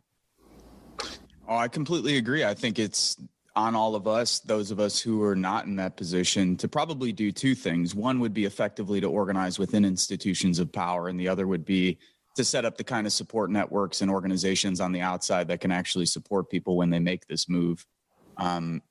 Over the years, I mean, it's hard to put into words how much I respect whistleblowers, people who take a stance that not only puts their lives at risk, but really damages the lives of people around them and as well, including people's family members and their community and their friends. What I have seen over the years, however, is people do that and then be catapulted into a really catastrophic situation where they sometimes don't come out of it.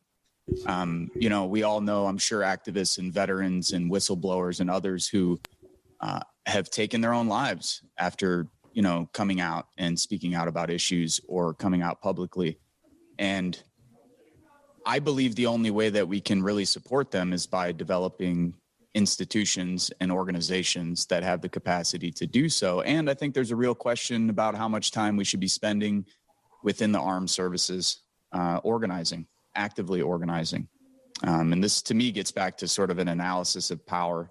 Like if we're looking at history, you know, people, I don't know, this might be going off a little bit to the side, but as an organizer, I'm always thinking about power. So who has power? What are the structures of power? What is the landscape? And it seems very clear that if we don't control or have influence over at least portions of the military or portions of the state apparatus, police forces, and so forth, I have a hard time believing that progressive left, even libertarian, other folks will be able to develop the kind of institutions that could combat that kind of power. And that means really long-term down and dirty organizing work. Like it's not going to be overnight that we organize military units, but should people be sort of implanting themselves in those institutions now? Yeah, I believe that. It's sort of like the union movement in the United States. You know, people are like, oh, unions are all fucked up. I hope someday, I hope we can cuss on here, but they're like, I hope someday, you know, unions will get their shit together. Working class people can, you know, organize at that, build that kind of class power.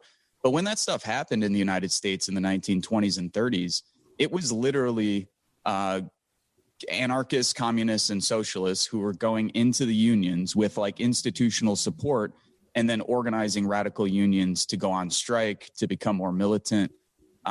These kinds of institutions and structures, I don't think are just going to happen on their own. You know, that kind of movement is going to have to be like an intentional effort, and it's something that people shouldn't do on their own. So in other words, we have local organizers who are thinking, you know, what is the most strategic area of the regional economy here in Northwest Indiana? What would be the most strategic industries to organize within?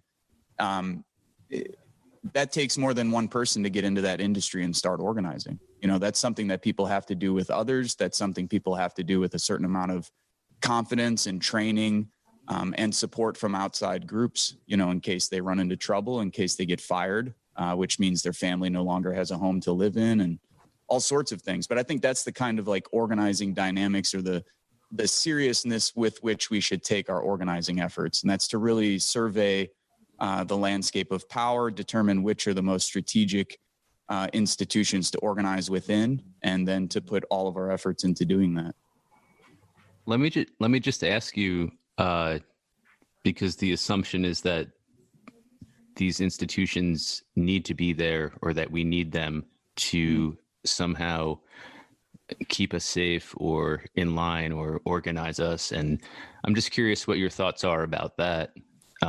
Because you mentioned people entering these institutions to sort of, for lack of a better word, subvert them. But what do you think about these institutions as a whole? Do we need them? Do we need them to lord over us and tell us how we should live supposedly good lives? Do we need them? What do you mean by that? Well, do we need police, for example? Do we need a standing military? Or I mean, we certainly don't need a standing military that's the size of the U.S. military now, but I'm just putting this out there as I got you. A conceptual question that I think, you know, it's a conversation that we should all have, you know, because there's a lot of, you know, there's this talk with forcing the vote, which I am not against by any means, but you're working within a system that's already corrupted. And once you enter a corrupt system, you're going to get corrupted. You're not ever going to have a chance to change it. And I think history is more than borne that out. So I'm just curious what your thoughts are on institutions like police and the military, and if we actually need them, and if reform, as they say, is possible with these institutions. Well, institutions are constantly being reformed. I mean, if anything, the neoliberal project has probably been a revolutionary project. They've been able to radically transform institutions and culture in the United States. I mean, so the last 45 years has been a revolution in the United States, as far as I'm concerned. As far as reforms are concerned, yeah, I think meaningful reforms is how you actually build power. So in other words, if you're telling people, hey, step A is we're going to get rid of the police, and then step B is the revolution, I don't think you're going to get a ton of people to sign on. But I do think if you can move toward that as being the ideal, then sure. I mean, if we set up what the ultimate vision is, then everything we do, short-term strategies, short-term objectives that we achieve should be moving toward that vision. But I think the problem that I've seen is that sort of activists start with the vision and then assume that the next step is going to be coming up with tactics that will sort of portray that we're against this system, instead of showing people that, yeah, these institutions are very powerful. They're with us for the time being. We should move towards something better. And I think in order to get there, people have to see some kind of progress. And that's where I think we've ran into serious difficulty in the United States, where people will say things like force the vote is a great example. Again, going back in history, when there were significant reforms in the United States in the 1960s, 1930s, 1880s, there was a socialist party, there was a communist party, there was a very active militant anarchist base of people. There were organized militant labor unions. There was a Democratic Party that wasn't completely hostage to big business interests, still hostage, still a capitalist party, still an imperialist party, all of those things, but a much different sort of posture than we have today. So when people think about making change today, whether it's force the vote, Black Lives Matter, environmental activism, until we build big, powerful institutions that are capable of wielding power, meaning shutting down commerce, not just like symbolic protests in the streets or tearing down statues or smashing up store windows or even setting police precincts on fire. What actually has leverage over the political system? How do you disrupt the political economy? That's shutting down business. And in order to shut down business, you have to have workers organized. So, when I'm thinking like in hindsight during the anti-war movement under the Bush years and the Obama years, it was just like one big protest after the next. And people would come back from those protests and be like, well, maybe next time we'll get people arrested and that will be the thing that changes it. Or next time we'll take even more militant steps, thinking more about tactics than thinking about strategy, when in reality, the better bet would have been to double down our organizing resources within the military, and then also organize workers in strategic sectors within the military industrial complex. So, which workers are actually developing weapons and munitions and components for airplanes and tanks and helicopters and all the rest. Organizing at those workplaces would probably yield much better benefits than just getting like-minded people together for a street corner protest. Well, like in the 60s, people were pissed off about the fact that the Democrats had labor on their side. So, I mean, not entirely, but for the most part, they were afraid of labor. So they realized they had to be on their side. We don't have that. The people calling for a general strike, I would love to have a general strike. Fuck Amazon, fuck all these people. But yes, what are they going to do, right? They don't have the support. They're just like, shit, I need to make money because my kids are hungry. Well, the idea of a general strike is really, it's a concrete concept, but it's a vapid practice. Yeah. And the thing that I kind of came to the realization to this week, especially with working alongside of Jackson Hinkle that led the Force the Vote protests, because Action for Assange actually coordinated with them in the scheduling of when their protests were versus when ours were and all those kinds of things. And you don't build a general strike by saying everyone needs to just stop working. What you do is you build it on single issue specific causes, but in a collective manner. So like you would focus on free speech, you would focus on gun rights, you would focus on healthcare, and all these different individual topics with the people leading them, so to speak, or the people that would speak for them, organizing within themselves as well. So that way, when someone comes to DC for 4 days, they can have a protest from 9 o'clock till 11, and then another one from noon until 2, and then another one. And you showcase each of these issues to the other groups. So you pull Medicare for all, if that's your thing, in with Free Assange. So that way, when one of them gets broadcast to the internet, all of them get broadcast to the internet. Like, I'm actually super disappointed in myself that I couldn't find a way to get Force the Vote, Stop the Steal, and Free Assange all within protests together, because Stop the Steal is coming to DC very shortly. But Jesse also had asked another question about, are the institutions that we see necessary? And I think that what we should try to do is decouple institutions from war.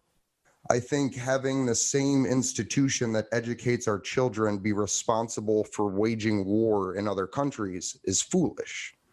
And to the point with force to vote and Medicare for all, I don't want to give healthcare to the same institution responsible for war, because then all they're going to do is put people into zombie state, right? They're going to medicate them the way the VA does now with veterans instead of treating the issues that they face.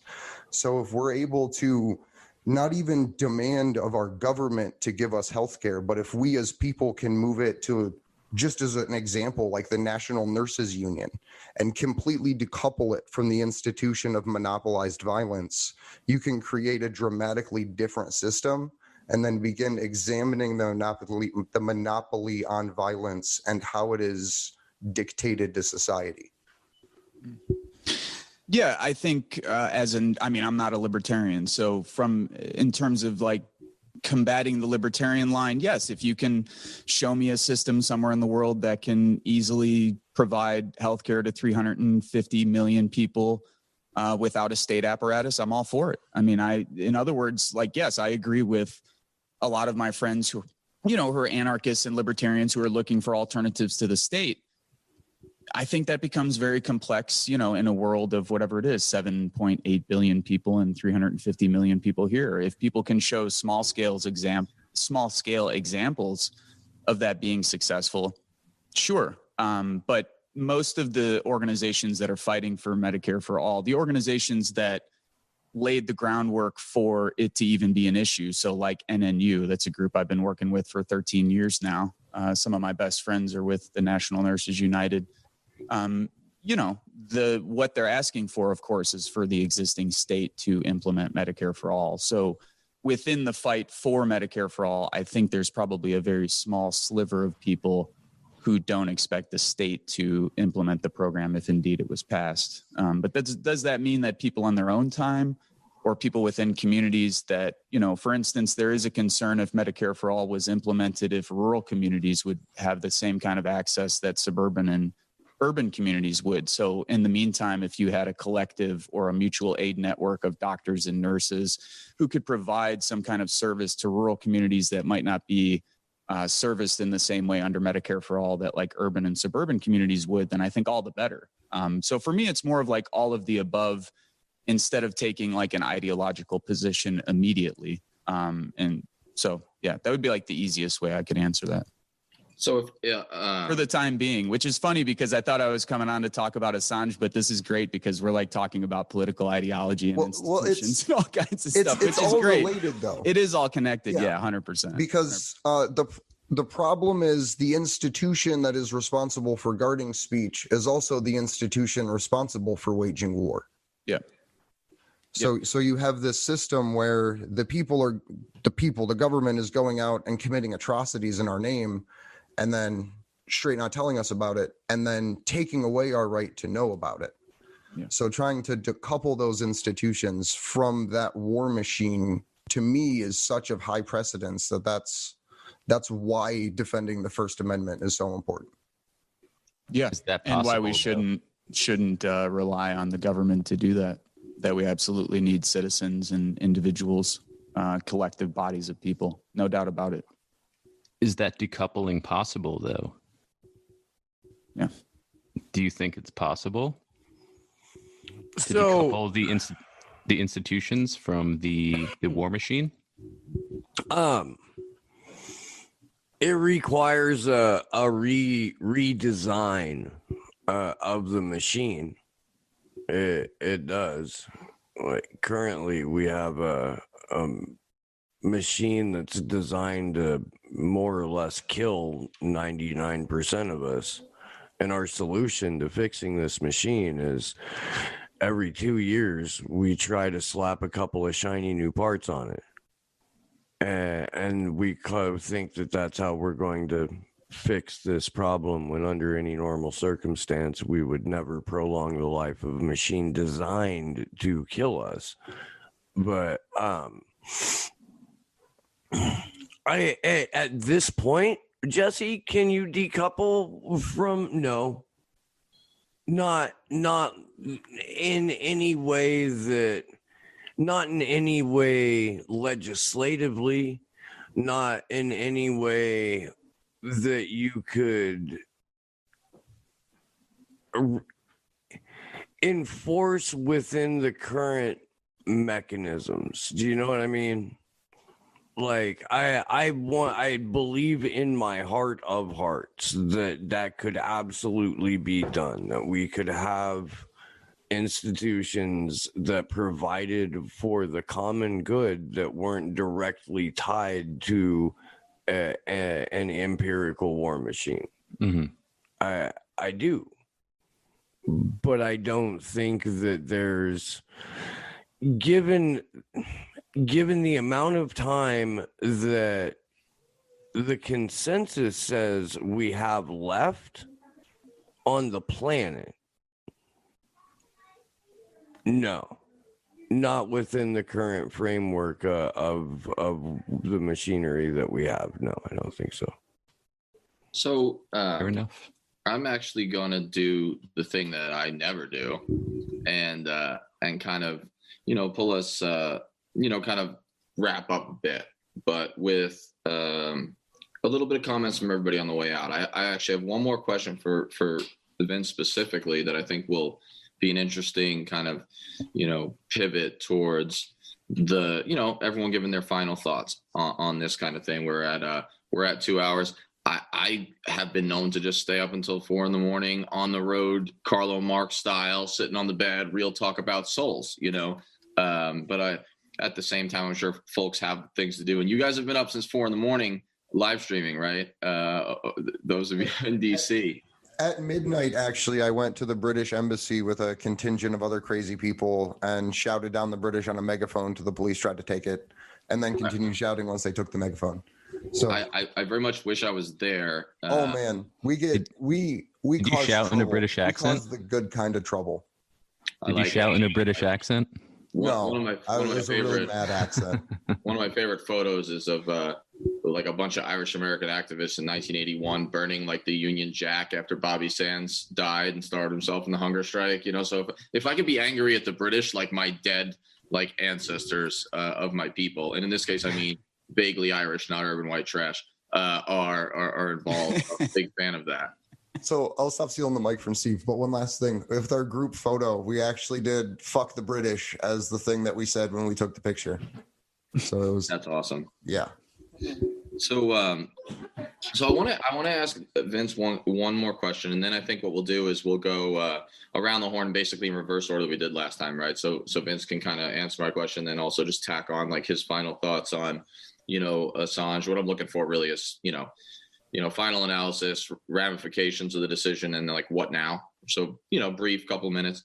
But what I wanted to ask Vince about is, Vince, I think it was you told me the story about early IVAW activism trying to reach out to John Kerry, and the Democratic candidate for president in 2004, who had been big and like Winter Soldier, involved with VVAW, and he's just not having it, right? Like he's just not. He doesn't want to get involved. Probably afraid he'd get swift voted. Oh, sorry, John, they're going to swift vote you anyway. They're Republicans, right?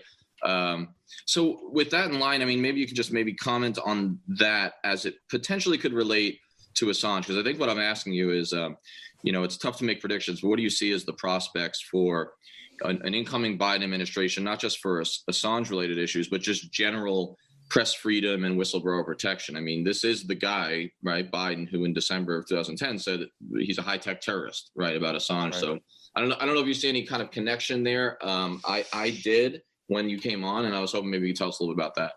My first inclination when I'm hearing what you're saying is to say that we absolutely cannot rely on anyone in power to help anyone in these situations. And the only way we can even assume that they would is if we create such a political crisis here in the United States that they're absolutely forced to. In other words, there's some internal reports that have come out that have said that Biden was hoping that the British would in fact keep Julian in the UK because he didn't want to deal with the political situation in the United States. Well, that's on us. I mean, it's on us to ensure that if the Biden administration pushes for Assange's extradition, that he knows that it will be a political firestorm in the United States. And so if people create chaos in the United States, and that might make the Biden administration think twice about doing it. And again, I think it's one of the most important issues of our time, free speech on all levels, everywhere. I'm sort of a free speech absolutist. So I got called that the other day. I don't even think that's a genuine philosophical term, but somebody told me.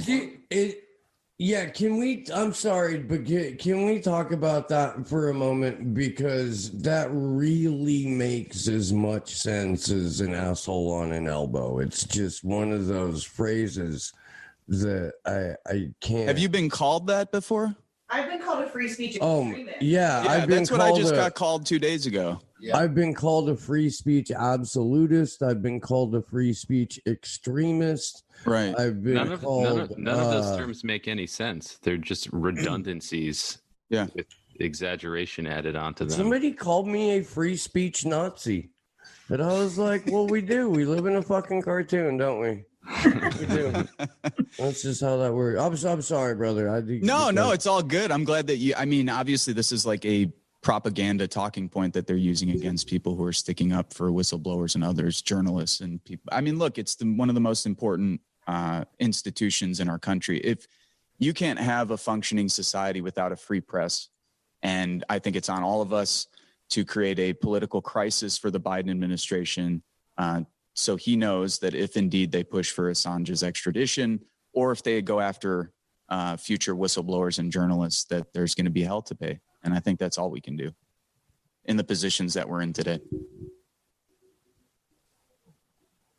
Yeah, no, I mean, I think that I like terms I like being called things like free speech absolutist or extremist, or maybe Nazi is a tough one. It's a tough one to swallow, but I think it's an important point, and there are just certain things that you just don't mess with, right? And I think that's what you're kind of raising, right?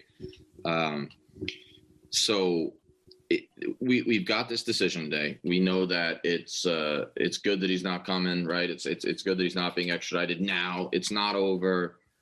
The judge really didn't engage with or accept any of the really important, broader arguments, and yet. I think this probably was a surprise, right? I mean, Steve, you were saying that earlier. I mean, you guys were kind of planning to wake up and protest and be sad. I mean, we're so used to losses, right? And so this isn't a win-win. But 30 seconds from fighting each other, we were so upset. Oh my God! Yeah, no other expression for our anger than each other. If I recommend you do, we should actually probably clip it out too, because I've seen people all over Twitter today talking about you have to watch this particular moment where we're reading what the judge is saying. And it's the first part of her describing her decision, and it's her agreeing with every single one of those just absolutely saturated in non-reality, complete bullshit lines of attack that the prosecution used during this case. And she's, justifying things that had been disproven in her own courtroom just a couple of months ago, while she was sitting mere feet away from the individual or the device that was doing the debunking in real time right in front of her, which again, it made us think that the decision was written at the exact same time by the exact same individual that wrote the third superseding indictment that he got hit with right before he went into court this past time in September. Shit, where was I? Talking about watching our live stream and the reaction. So we're there. We're in that moment. We're pissed, dude, because Beratzer uses some incredibly. Oh man, I like what it's not Huxleyan. It's not Orwellian. It's It's like Kafka on bad acid is what it is. But she uses this language to describe Julian's lack of rights as a journalist, as a publisher, and a human. And oh my God, we're heated. And Kevin Gostola, big shout out to Kevin Gostola, shadowproof.com, excellent outlet. Kevin, friend of the show. He's puts out a tweet that's like, hey, wait a minute, that's not horrible at all. And the next tweet is no extradition. And so I read that.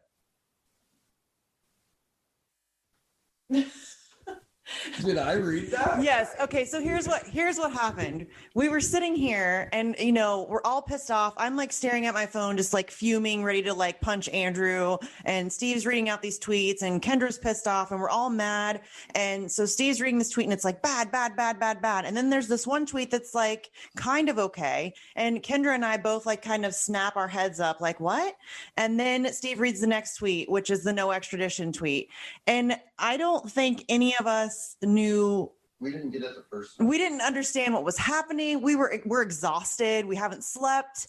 And so none of that we couldn't comprehend any of what was happening. And we all just sat here for the longest time trying to figure out what the fuck was going on. We had no clue what was going on. And we still don't, actually. Like, we're still all very discombobulated. But yeah, that was our experience. And I highly recommend, if you guys haven't seen the live stream, watching it, if for no other reason but watching our dear friend Allie from the UK. We were live on the ground with the UK team who has worked so hard, and they are fearless, and they have been in the streets constantly fighting for Assange. So huge shout out to them.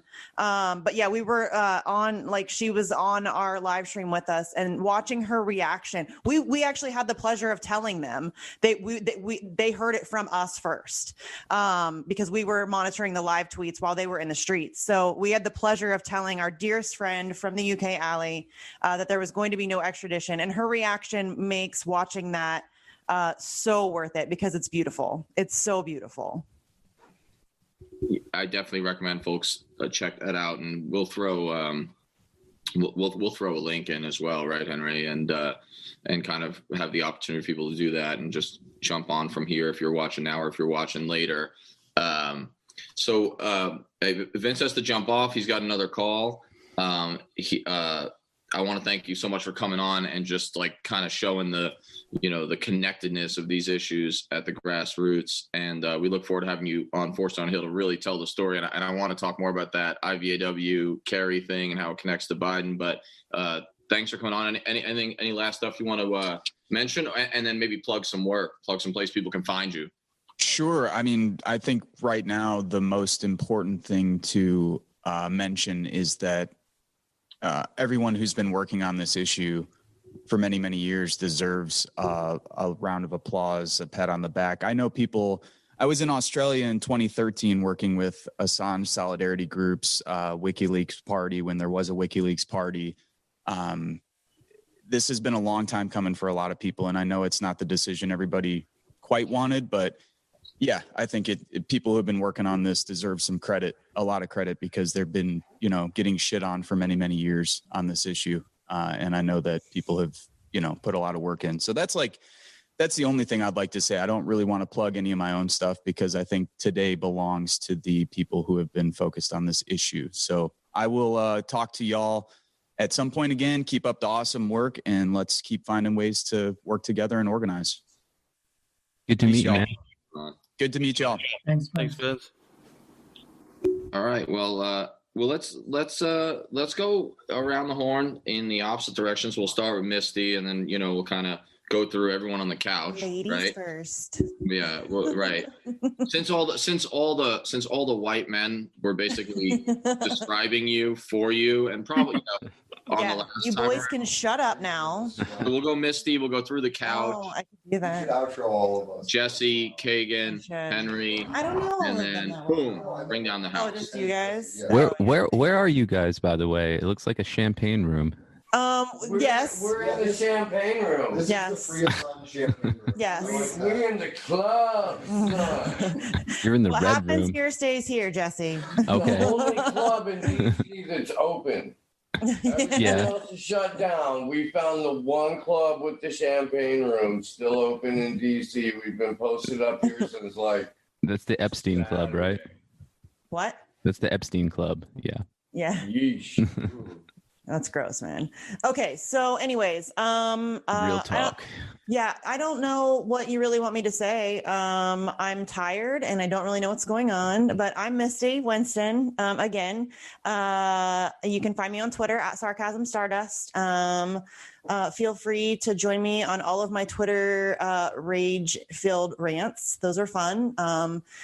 Going after, useless politicians who refuse to speak for Assange. And independent journalists too. That's a good target. But yeah, so I'm just really excited for the little win that we got today. It's kind of hard to get too excited because we're not, like Danny said earlier, wins are weird. It's really bizarre. I don't really know how to process that information. So, I'm hoping maybe after we get some sleep, we can try to take this all in and, figure out what it all actually means. By far, the fight isn't over, though. Like, this is, really just the beginning of a whole other battle. We may have saved Julian, but, the First Amendment is very much still under attack and very much at risk. So, this is really just, it's good to take today and just kind of celebrate while we can, because again, the wins are so rare. So hopefully we can use this little boost of morale to, kind of fuel the fight moving forward. But this is good. This has been a good day. I wasn't expecting it to be a good day, so I'm very pleasantly surprised.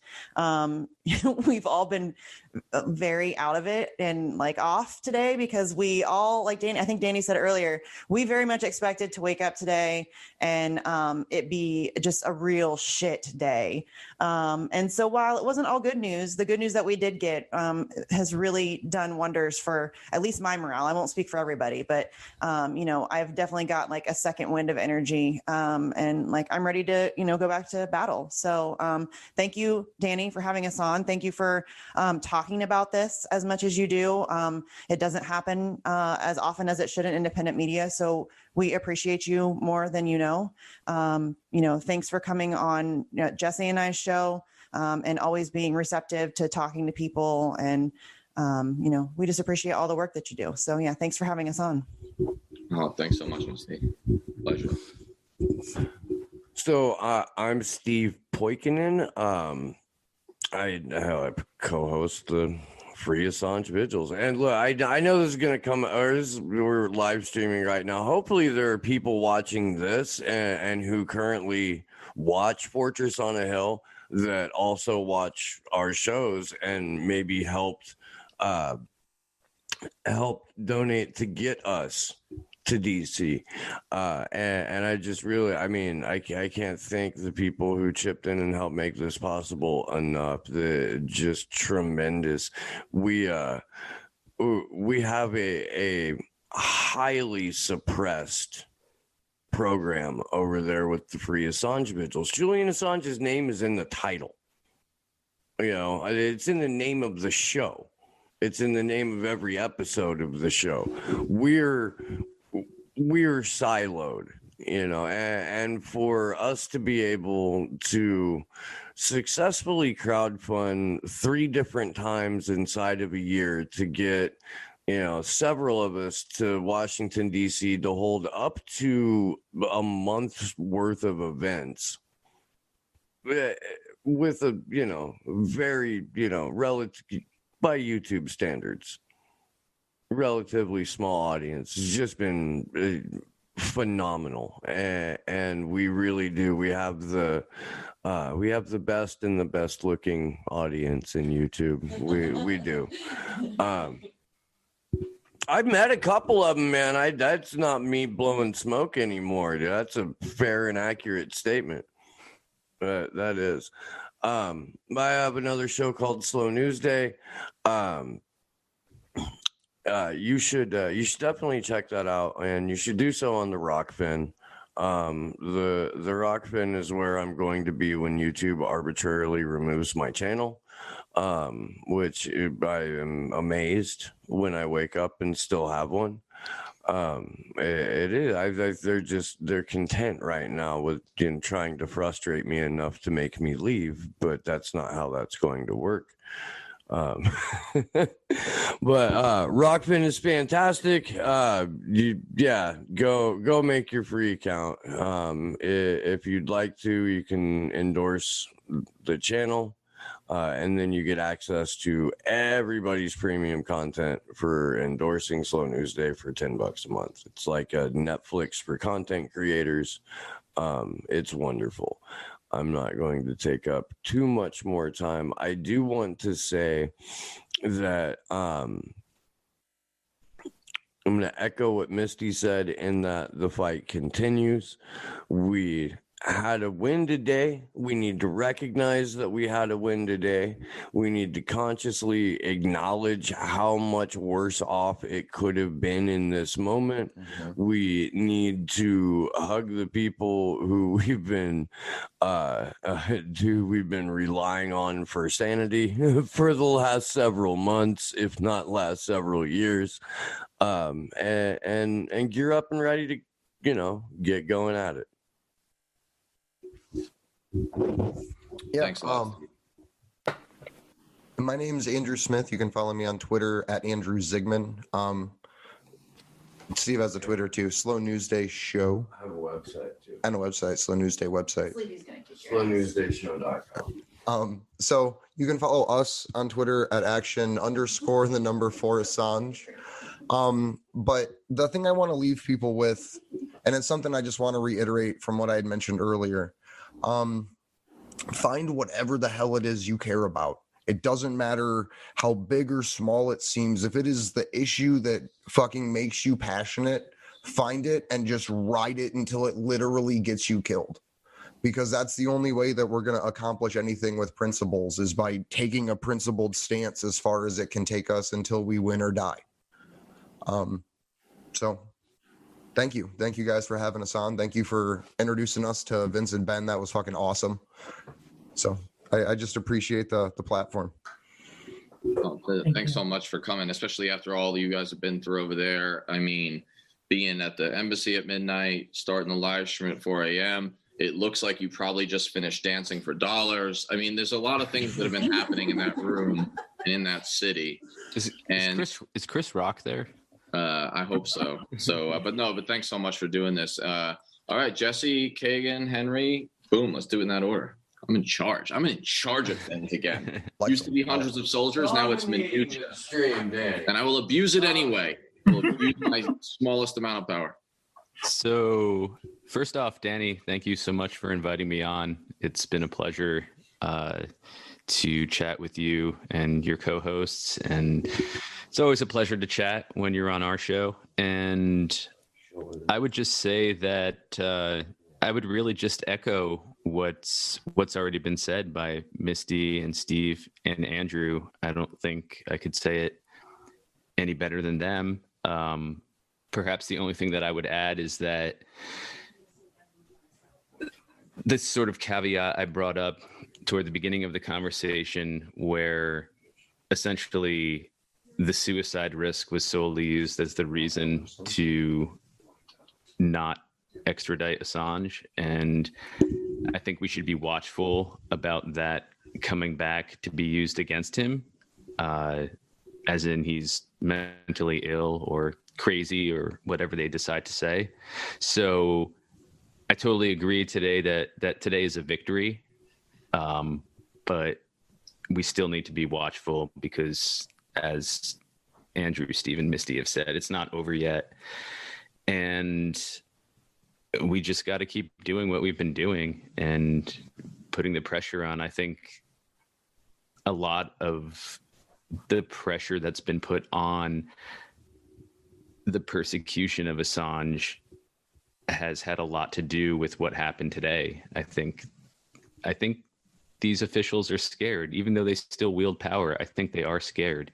And maybe I'm being naive or idealistic in saying that, but I do think things are headed in the right direction. And hopefully Julian can be home with his family soon.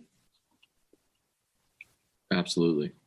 Yeah. I mean, it's a great point. And I think we're going to have to, next time that I do, facts on the ground, which I presume that we will just continue to do occasionally. I'd like to run down that line of like the state's end game and stuff with the mental health and all those things. That's the interesting point. Kagan, give us the shutout for the first time since 1969 Navy version of things. See that? We all are allowed guilty pleasures, even martial and militaristic ones, I say. No, that was a good day. Thank you guys for coming on. I'm so glad that we had this range of perspectives and a really full rounded view of what is going on. To me, the number one thing that we should be caring about is our political spectrum is very small, and we know that. It's very far on the right. But the thing that everybody can agree on is that our government should be transparent as much as they can. And like this case to me, that's what it's about. Like, it's not about one man and his decisions and blah, blah, blah. It's about transparency. Does our government trust us to give us the truth about what is done in our name? And I don't think that they do. They clearly don't. And we need to call them out on that. Left, right, doesn't matter what, like real left, like it doesn't matter what part of the spectrum you're on. The bottom line is our government should be upfront with us. And when we ask for things on information, as long as it doesn't really compromise national security, meaning hurt people in institutions, or not institutions, people, then we should all be for it. And anybody who is pushing back against that is not gonna further that cause. So that's just where I try to stand. It's like, if we want to have a free society, we need to have a transparent government. And I love that all of y'all have done the work. I've been doing my day job too much of like trying to help homeless veterans stay off the street and stay in housing. But I do try to do. Thank you for doing that. No, that's important. That's important work. I often feel like it's not enough. Like, I feel like I'm not doing enough. And I know we all feel that way, but like, that's just, especially now when the need is so apparent. Like, this pandemic has shown us the gaping flaws in our systems. And what other time than now is it to call it out? And I'm hoping that, we're all just going to continue to go forward and do that. Thanks so much, Kagan. And honestly, it would be a lot easier for you to work harder if like your day job wasn't such a corporate grind. You know what I mean? Just the money swilling, you're a pretty selfish guy, ultimately, is what I'm saying. That's what I'm getting at. No, I mean, so important about transparency, and I'm glad that you're prodigal sonning it on the pod. Anytime I could like work alliteration in, I will. Anyone who's read my stuff knows that. Like, past the point where it's useful. Let's be clear. Like, over the top is the best description for like all the things that I am and do. Okay, sorry, Henry. Henry, take us basically out of here. The one thought I want to leave everybody with is that the reason we have the good news that we have today is because of the backwards nature of how America sees criminals, people in prison, how they are devalued at every turn, and that a country, the UK, that they were willing to say it. They're actually willing to say how horrifying it is for somebody to come into our carceral system.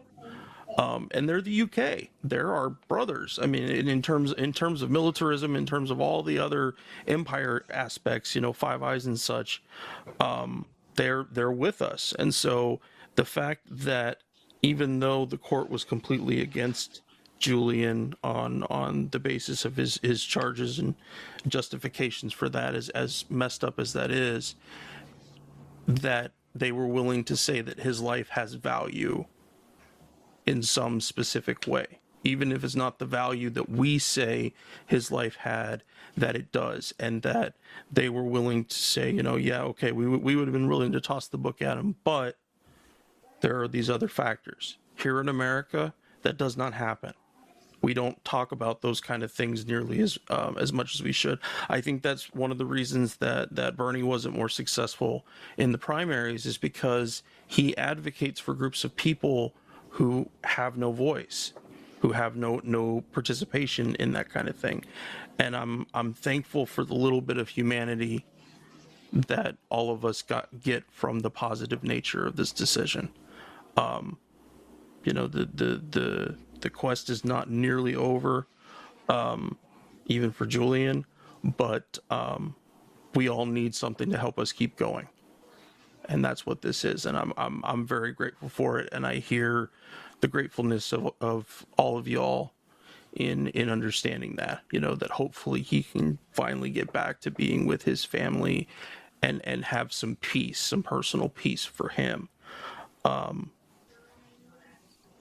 Yeah, that's all I got to say. No, thanks for that. And building on what you said there, which I think is important, is in a lot of these issues, what kind of all of us forget, I do all the time, is there's like a man behind the cause. You know what I mean? So the cause is bigger than the man, but there's still a man, right? Or still a person there suffering. Yes. And that's important. And like, I don't think we should minimize, and no one here has been doing it. I think it's important not to minimize the fact that this is a win, right? Even if an incomplete one for the man, and something that can be built on. I agree with everybody. It's hard to take wins sometimes in our world, right? Our vaguely shared world. It's like some people can't, like, they don't like to take compliments or gifts or something, we're just not used to it. I mean, it's tough. We're up against systems that are a lot bigger than us, that are a lot more powerful than us, that are a lot richer than us. And for every rare, even Ben Cohen, there's, 5,000 just monsters with money, you know what I mean? And so it's a tough thing. And, and again, my people are vaguely Irish. So thus by definition, they're like fatalistic, and they're martyrdom enthusiasts who love lost causes. But I do think it's important to recognize wins, acknowledge them, because if we're in the long game, right? And I'm a newcomer relatively, right? I was carrying water from the empire until not too long ago. But I think if we're in the long game, we got to acknowledge them and take that.